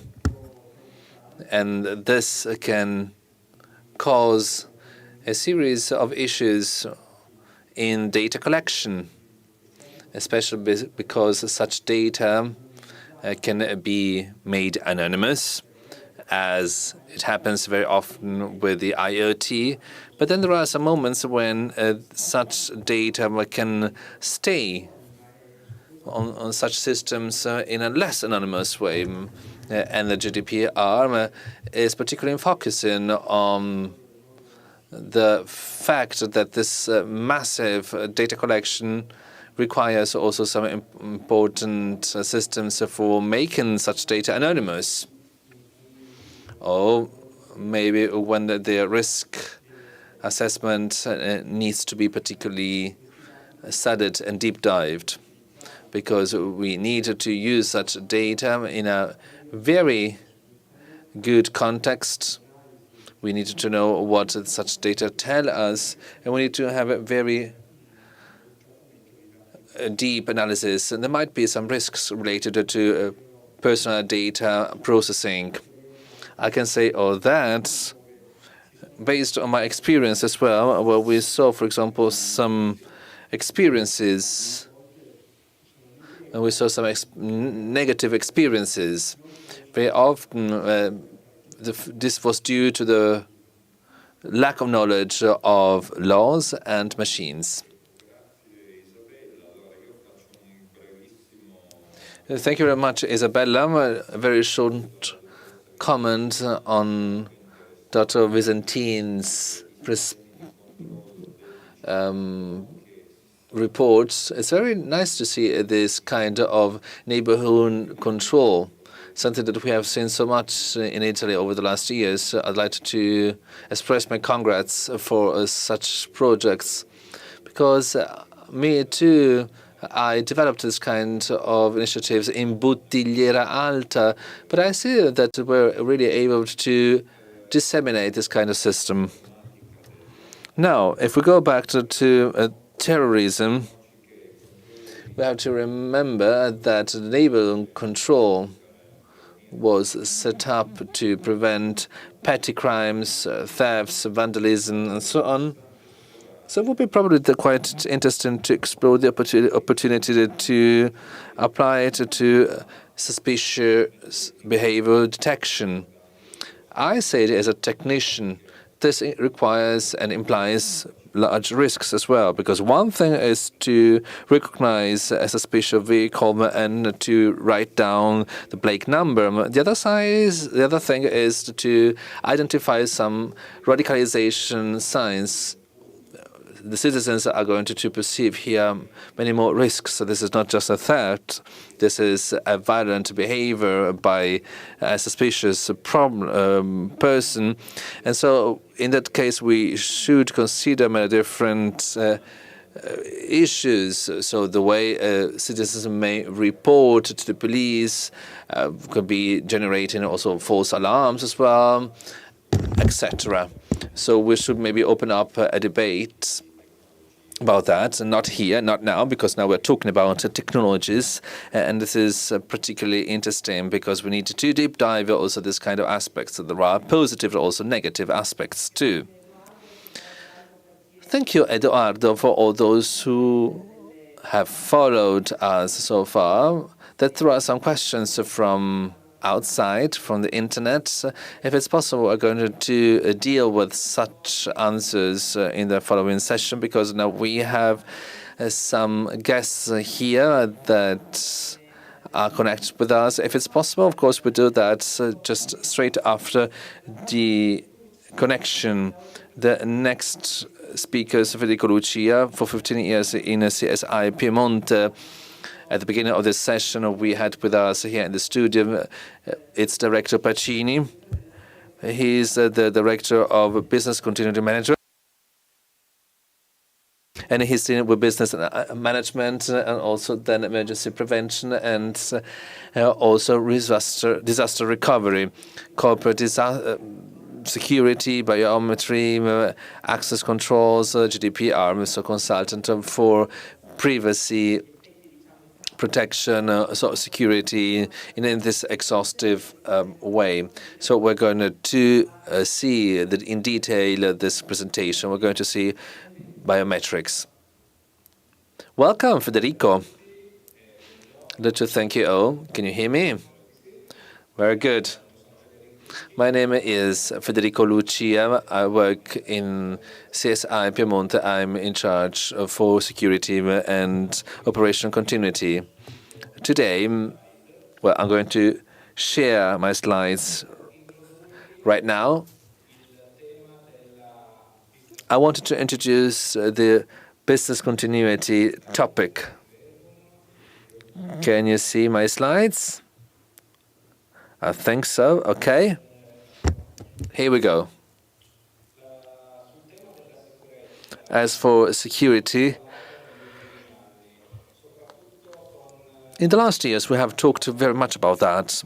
We particularly refer to video surveillance. Video surveillance dates back many years ago, about 100 years ago. We believe that the first camera technology goes back to 1936. So we're going to talk here about 100 years after the first video camera. It was then set up and installed for the sports sector, and then it was then used for urban security, public security. So we saw CCTV cameras. Over the last years and over the years of the last century, so we have seen ICT systems. There was an interaction with many different devices.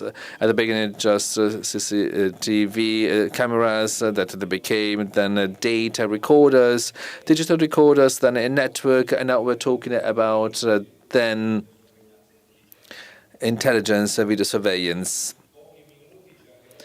In these few minutes, I'm going to give you then an idea about the state-of-the-art of video surveillance. And I'm going to give you also some hints about biometrics. This is a particular area of video surveillance. What is biometrics? It comes from ancient Greek. Biometria, so assessment of biological components, so assessment of physiognomy. So it's a kind of measurement for an individual physiognomy in order to identify this person and also to collect particular nuances and aspects of their behavior and for prevention, for research purposes, and so on. Biometry is used for many different purposes. First of all, for access control. So we see, for example, here it is used for fingerprint recognition and also then face recognition. It is particularly used after September 11th. It has been used, for example, at the airport in critical spaces and areas against terrorism. So in order to recognize with facial recognition and also through other applications that I'm going to mention in a few minutes, based on a database, and therefore we can really identify a particular person within a critical area. It is also used for forensics. I'm thinking of a DNA detection to the purpose of individual identification. It is also used for the ICT security area. And so biometric access, fingerprint, there's basically no new designed smartphone without any fingerprint recognition. And it is also then used against identity theft. So we see here the biometric cards and IDs. How does biometrics work? It's very easy to explain it, but then there are very complex algorithms underlying these procedures. The user is then registered within a database, so electronic database. How is it registered and recorded? We see the person's biometric footprint. So, for example, if we deal with facial recognition, we have then an ICT algorithm that is creating a template after scanning the people's face. It's not basically then recording the person's face in this database, but it's transforming it into a numeric string. This numeric string is called template. So it's a kind of biometric model, basically. And this biometric model is the same one used for identity detection and verification, because if that use is coming the next day to access a protected area through facial recognition, well, their face is going to be scanned, and this algorithm is going to codify that face and is going to compare it with the model that we have within the database. And here we got the first limitation of biometrics. Biometrics is not a precise science, an exact science.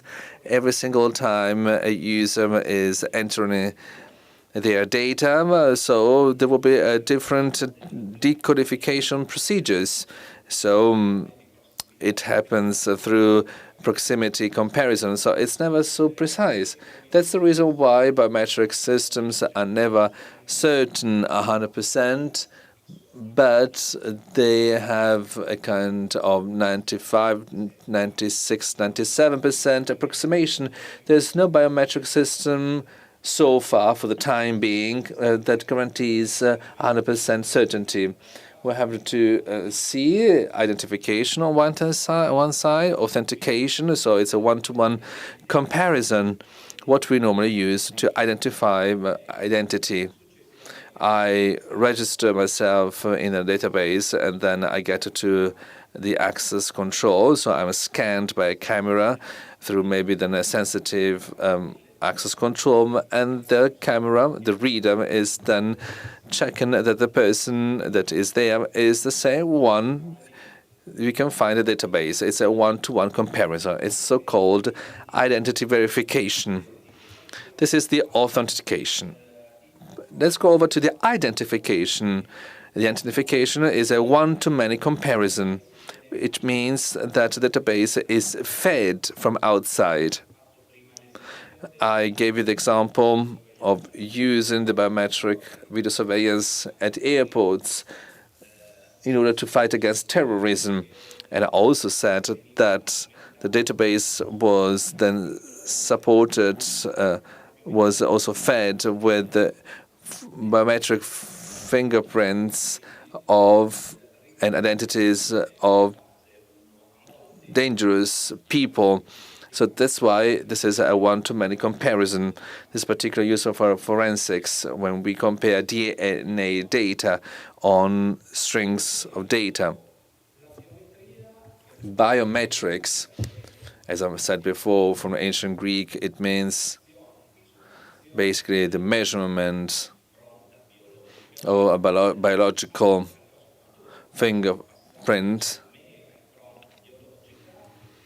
has acquired another different aspect. So we have coming from fingerprints, reader, iris recognition, retina recognition, hand geometry, face recognition, DNA analysis, over to behavior recognition. So this big evolution jump consists in behavioral detection.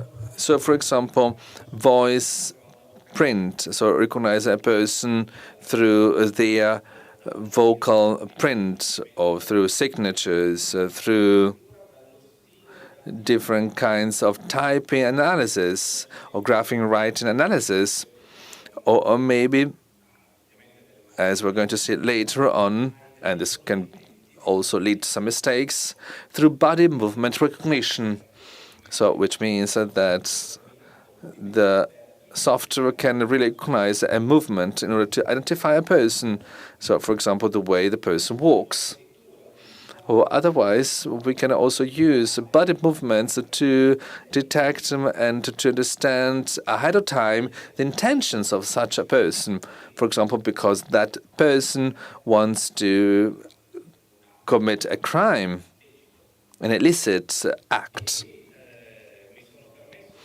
And here, I would like to show you how biometric technologies can be applicable to some specific sectors. My focus will be more on critical infrastructure security, just like a hospital. And so we can see that we can use biometric solutions with efficacy to protect the ICT system with fingerprints in order to protect critical areas. So through fingerprints, or maybe through the iris detection, or maybe with the facial detection. We can also then apply the facial detection or maybe the hand geometry, and this is quite efficient, particularly in mass access areas, so open areas, public spaces, airport, parking places, interchange areas and stations. And these are examples of biometric solutions. And then I'm going to give you some more practical examples so that we can really identify their functioning. Something different, video surveillance, intelligence video surveillance solutions. Video surveillance is sometimes confused with something else, with the biogeometrics. We have seen the biogeometry is based on behavior, for example. Intelligent surveillance, on the other side, is then linked with an ICT system with some internal complex algorithms that can identify and detect particular aspects. And this is the evolution of what the so-called motion detection. When we were talking about motion detection, so we meant, for example, to draw a line within a certain scope, within a certain perimeter, and if you crossed that line, you would have caused a particular alarm. So the intelligent or the smart video surveillance is extending such a concept to some other applications. We see, for example, first and foremost, plate recognition. This is particularly useful for urban video surveillance, or maybe then on streets, on traffic surveillance. And then we have the so-called tripwire system. With this tripwire system, we can protect sensitive areas so that we can then prevent the crossing of a virgin line. So, for example, I draw a line that cannot be crossed, and so all people will know that camera will then go off with an alarm, maybe if somebody crosses that line. It's like the line, but this is different. Then we have the perimeter, so it's similar to the line, but I can also draw a line. I can draw a two-dimensional perimeter, that is for me probably risky, and everything which is then entering that perimeter is generating an alarm. We have also some specific examples. Then intelligence surveillance has also the goal to identify and detect an object abandoned. This is particularly useful for airports and can be also implemented within a hospital. So this is a motion detection system which is particularly evolved. It identifies an abandoned object, so without its own owner next to it. This has the goal to prevent pieces of luggage with explosives, or maybe can also have the solution for some other situations. On the other side, this can be useful also for missing objects, so something that you have lost, an object that was there but then has removed from a predefined camera area. This is quite significant because it is quite interesting. It is just like the evolution of anti-theft devices. This can be used also in hospitals. Let's think, for example, of some wards where there are biological samples, where there are sensitive areas, sensitive departments. So the camera can be used as a preventive measure. So if an object is then removed, it goes off. Then loitering. So it will detect people who stay within an area for a period which is longer than what I have defined myself. So potentially suspicious people. So this transit area accounts for 38 minutes. And then, if people stay longer, so this means that there might be some suspicious people, or maybe running people, detection of people who are running. So in that case, we can send an alarm, maybe to hospitals, or once again, to hospital facilities. If we have a running person, this can generate a suspicion.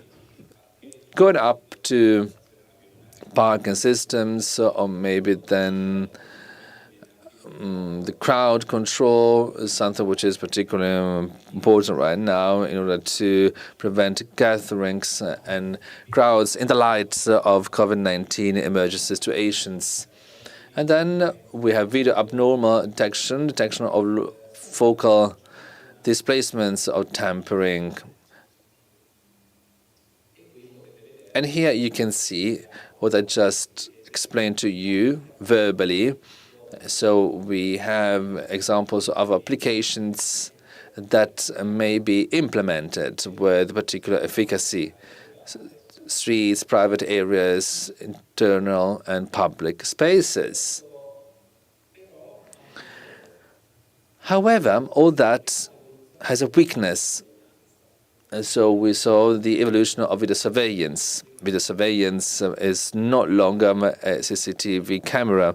Today it is based on an ICT infrastructure. And here we have the first weakness of a video surveillance system, because if we have video surveillance with biometric systems, this means that they are very powerful and they can help us in the surveillance. But since they are based on an ICT infrastructure, if we do not protect the ICT infrastructure, so this might be vulnerable, and our surveillance can be also vulnerable. So the first thing to do is to protect the ICT infrastructure so that we have a new system of physical protection. So we need to integrate the physical security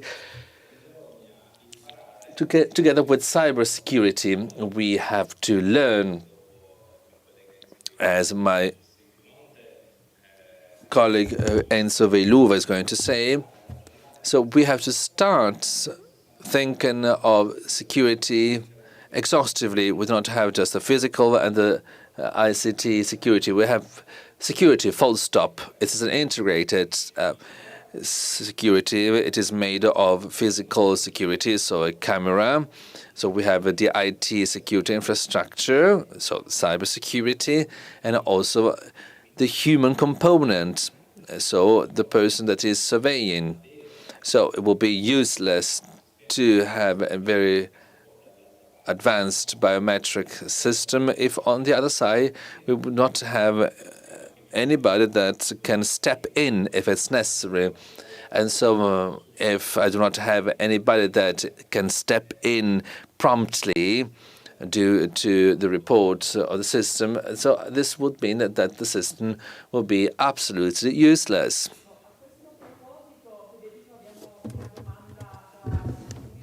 We have a question from the studio for you. Yesterday and this morning, so during our working sessions, Eduardo Mattiello was explaining to us that hospital facilities now, so for the time being, can account for particular targets for terrorist attacks. In the light of what you have explained to us, my question is, how can these technologies, biometrics, help surveillance within hospitals? Yes, thank you very much for this interesting question. I've got with me some examples that can give an answer to this question. The first example, behavioral video surveillance, biometrical video surveillance based on body temperature and facial detection, and then intelligent video surveillance. The first example is this one. All of us today are using in campuses, in hospitals, in public spaces, body temperature detectors. Let's say that COVID-19 has taken us to this kind of new paradigm, especially when we have to use this kind of tools. What is this body temperature detector? It scans the physiognomy, the body of a person, basically mainly our face, and can detect the body temperature of a person. So it may be possible through chromatic or color diversities that is identified as warmer and less warm. This is a system that we use to control accesses as a kind of prevention.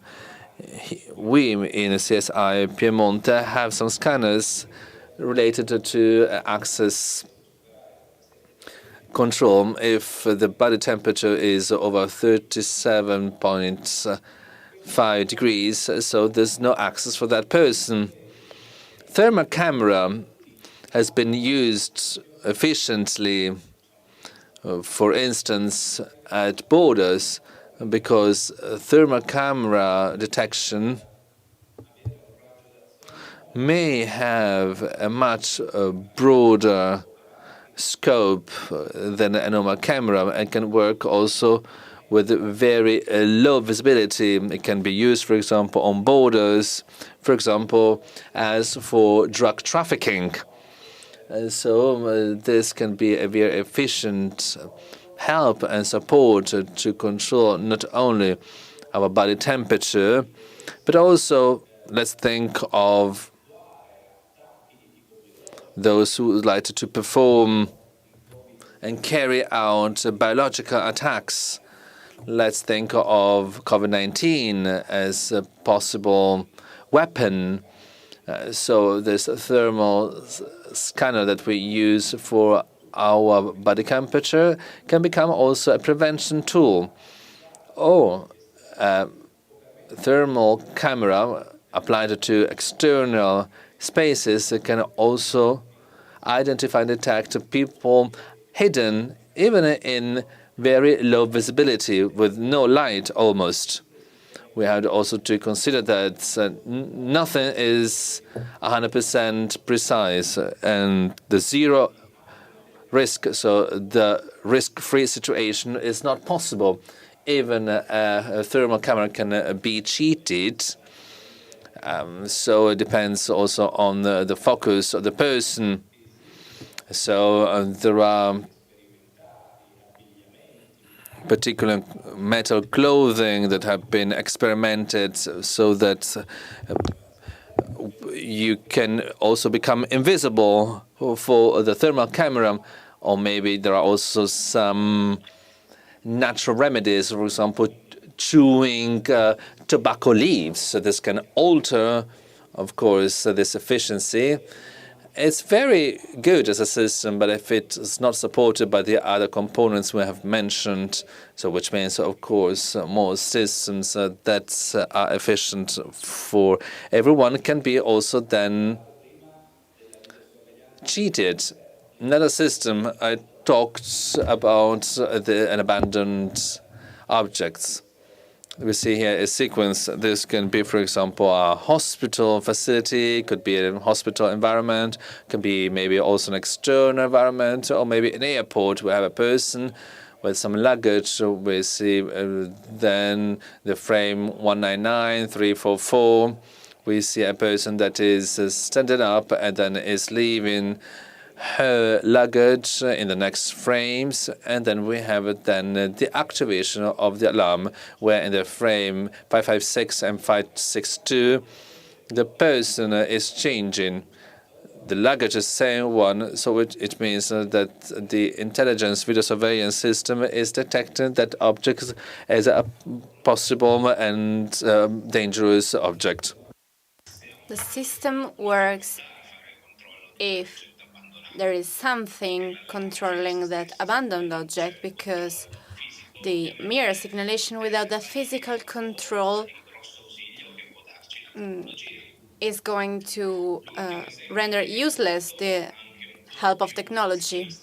Last example, a bit futuristic, but not as much because it is already existing, is the control and early detection of weapon threats through intelligent surveillance. How does the system work?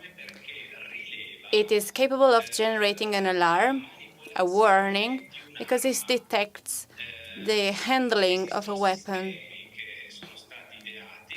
It exists systems created that have to be improved because their accuracy is not comparable to other systems, but we are talking about systems with circa 91% of accuracy.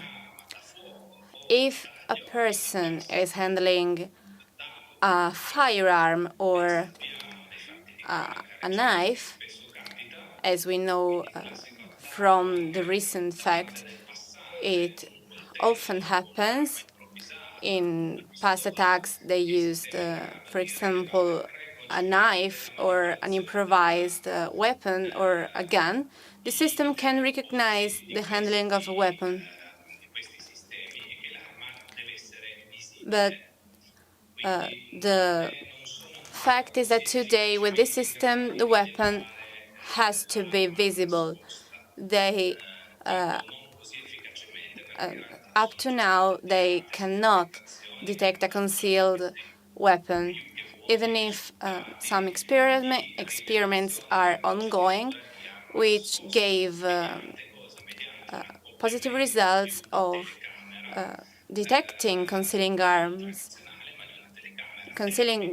weapons through thermal cameras capable of detecting the body temperature or IR temperature, together with an improve of IT algorithms capable of processing the information detected in order to see a possible threat before a weapon is handled. This can be very useful also in hospital or in open spaces, because the crowd is difficult to surveil due to the simple human eye looking and watching video surveillance. but with the auxiliary of technology, it can be a very useful help. Thank you. Of course, I am available. Here is my email, federico.lucia@csi.it. For those who should have some curiosities, do not hesitate to contact me. I would be pleased to reply. Thank you very much, Federico Lucia. I leave the floor to the colleague Enzo Veiluva, the director of CSI Piedmont area privacy issues in the company and in charge of data protection in the company. Welcome, and so we can promptly start, continuing the presentation of your colleague. I'd ask you as a hint to report an episode happened in 2017, one of the bigger cyber attacks that attacked lots of countries and computers. And amongst victims involved, there was also the UK medical health care system. What has changed in the management since then? May the 12th has been an historic date in cybercrime because it was a moment of change in the history of cyber attacks. The problem of the ransomware spreading, or that sort of malware that attacks the system by encrypting information and asking for a ransom. We also have 1989 cases. But in May the 12th, 150 countries were attacked, causing a series of severe attacks with tragic consequences. And communication companies and hospitals, as we mentioned with the UK health system, were completely paralyzed for hours and with the impossibility to take care of the patients. And this has shown that the world was unprepared and could not imagine that such a situation had been caused for an unpatched system, for example, with Windows XP, and that this unpatching could have such a tragic impact with about $4 billion damage. That is a huge quantity of money. And the world discovered in that moment to be weak towards cyber attacks. What has changed since then? Cyber attack changed and cyber criminals changed because there has been a broad evolution in the attack. Cryptolockers have become more and more powerful and difficult to detect. On the other side, some companies understood that they must put in place some defensive strategies. But as newspaper show, today this kind of situation is still ongoing, so we are not completely ready to face this kind of situation as for knowledges and strategies. These attacks exploit human weakness by attacking critical infrastructures like hospitals and not only simple computers. They attack IT management, for example, of hospitals, rather than surgery rooms, or rather they paralyze a structure until they can potentially cause the death of people, as it happened in the German case some week ago. So this is a very critical situation. We are asking why these attacks are happening, in particular towards hospitals, and what is the very genuine objective of this cyber attack. The hospital industry is at the center of interest of cyber criminals. If we watch what happened in the US, there are scaring data. Since 2017, 5 million of clinical records have been breached, and last year they were 40 million attacked by cyber criminals. And the reason for this interest is request. Where there is demand, there is also request.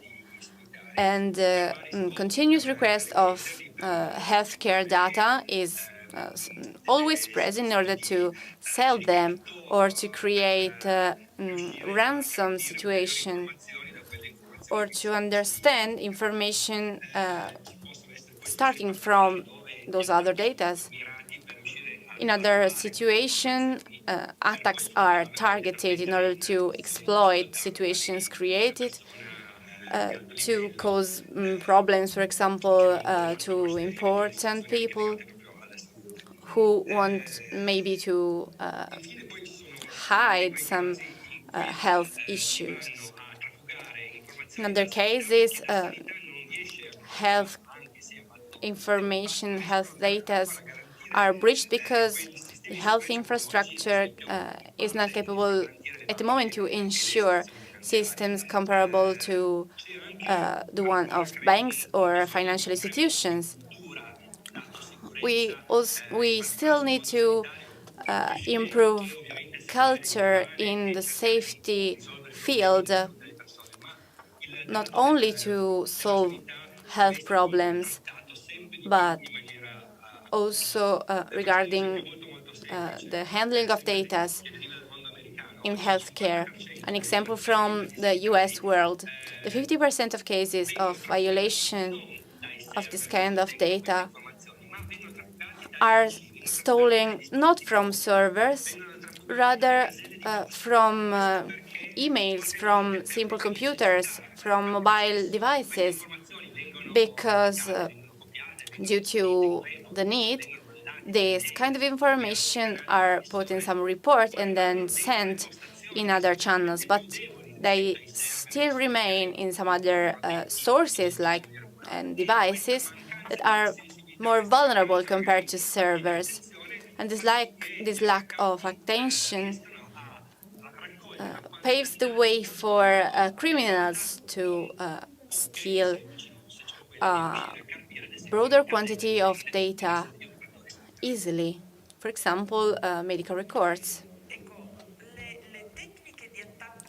Well, the techniques in the attacks which are more used, and on the other side, the tools at disposition of healthcare infrastructure in order to defend themselves from these attacks. What are them? Well, the most simple techniques are the ones that we see every day, the so-called social hacking, that is to steal username, passwords, data that can somehow allow to access systems. A very common mistake is that users use the same password for access social media or their own email or other working system server, and hackers detect this information to ask in a tricky way with phishing techniques information to the users. Through phishing, they collect this information and reorganize them to create an attack. And it is a technique that actually is evolving. If we look at national data on security and security reports of Italy and across the EU, this is an increasing phenomenon. This year, it has increased of 90% in terms of phishing techniques and attacks on social media. We have to pay more and more attention and be careful. Every day we click something or we write an email. This is why during the COVID, these attacks have increased, because in such situation, people are stressed, are living in an emergency situation, and their attention is lower. Cyber attacks exploit psychology, seeking a trap to make the people fall. As we were saying, what tools can hospital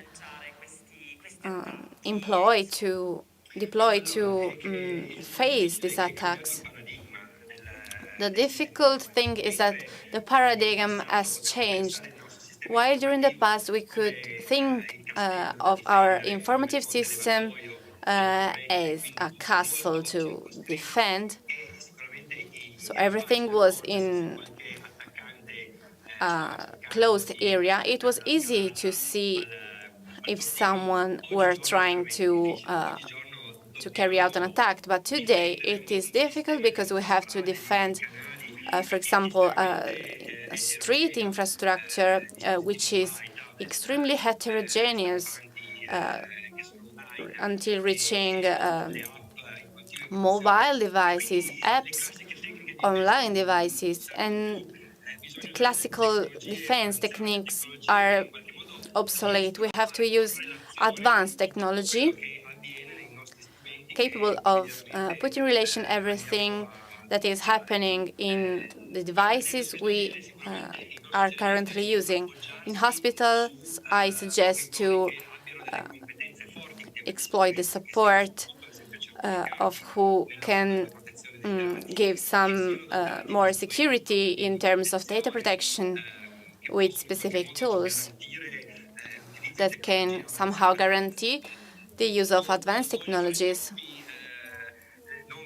I don't want to mention technological incomprehensible names, but for example, inclusion detection prevention, web application firewall systems, intelligence systems that can learn and can understand when something unusual is happening.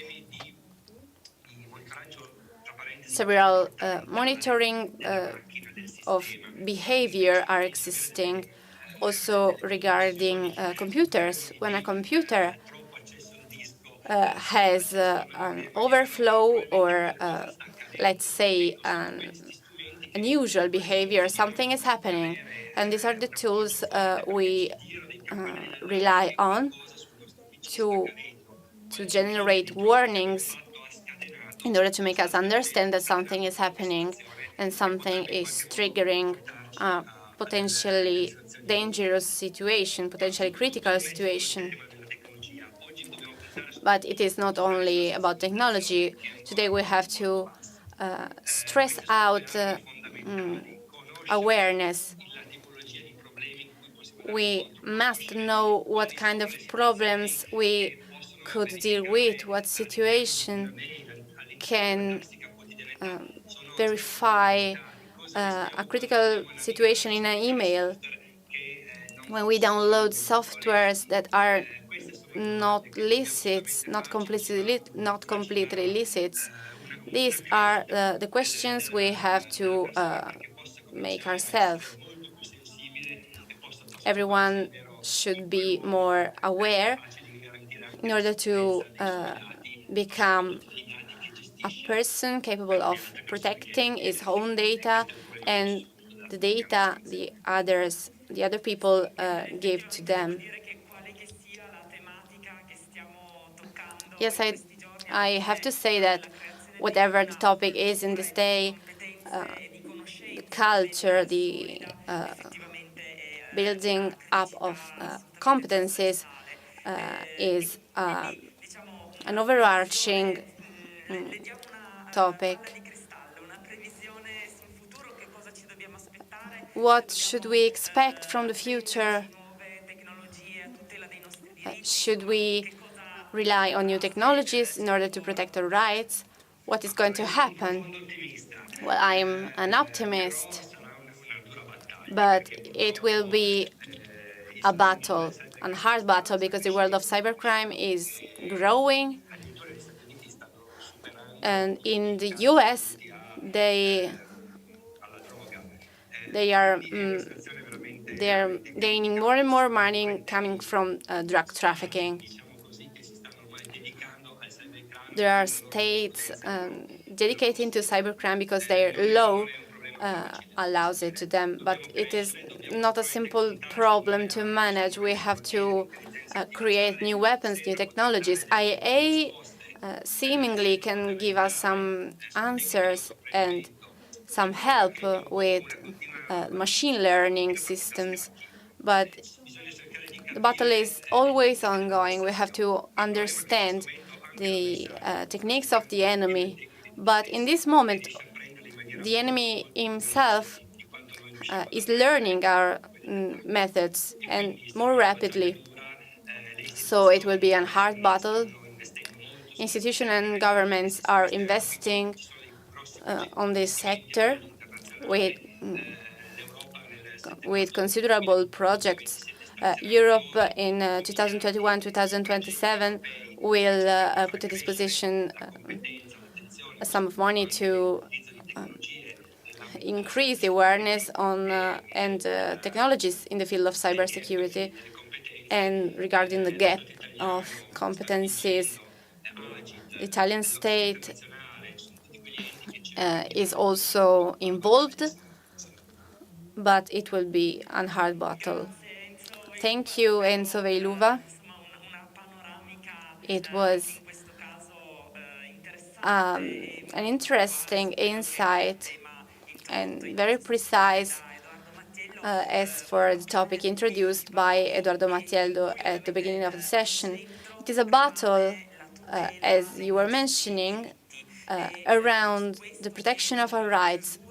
And to conclude, I'd like to ask her opinion to Professor Gagliardi, if she is still online, an opinion on all what has been predicted for future.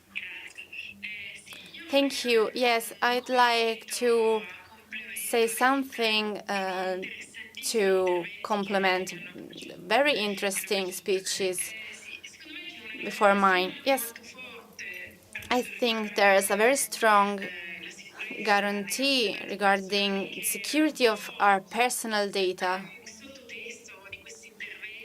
such as subtext, a sort of subtext of this intervention, well represented by CSI. I must confess that I am sided, a little bit sided, not as my colleagues of CSI, but my first home is the university, the second home is CSI. But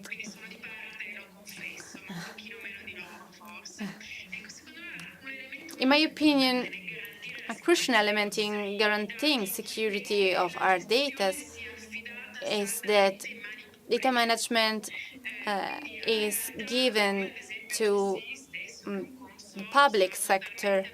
For example, a consortium totally made up of public entities,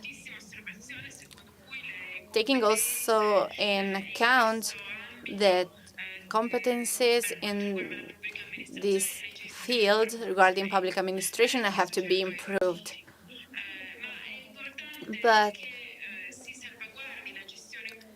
we must safeguard the public management of this information according to the so-called digital sovereignty.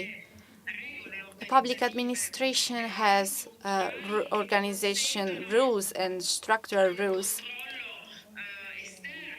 to pave the way for an external control of who is operating inside the administration. Rules that allow to verify where the administration buys what it needs. We need a tool giving us more security on our data and handling. And aside from technical aspects, which I cannot comment, but as a law professor, I must stress this strong, significant element.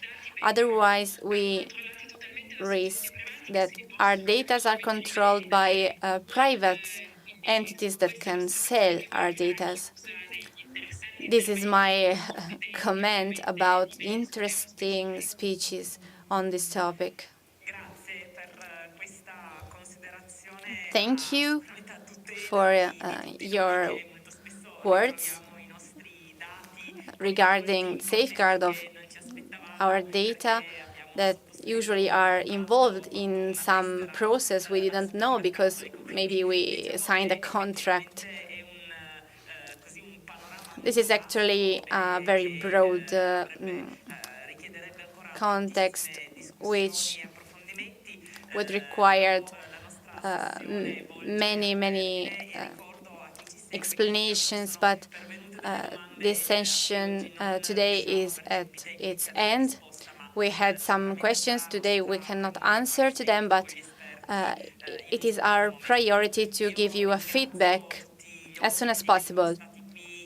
I thank all our guests and Professor Gagliardi to have complemented in such a competent way a difficult topic, controversial topic that at the same time is in our everyday life.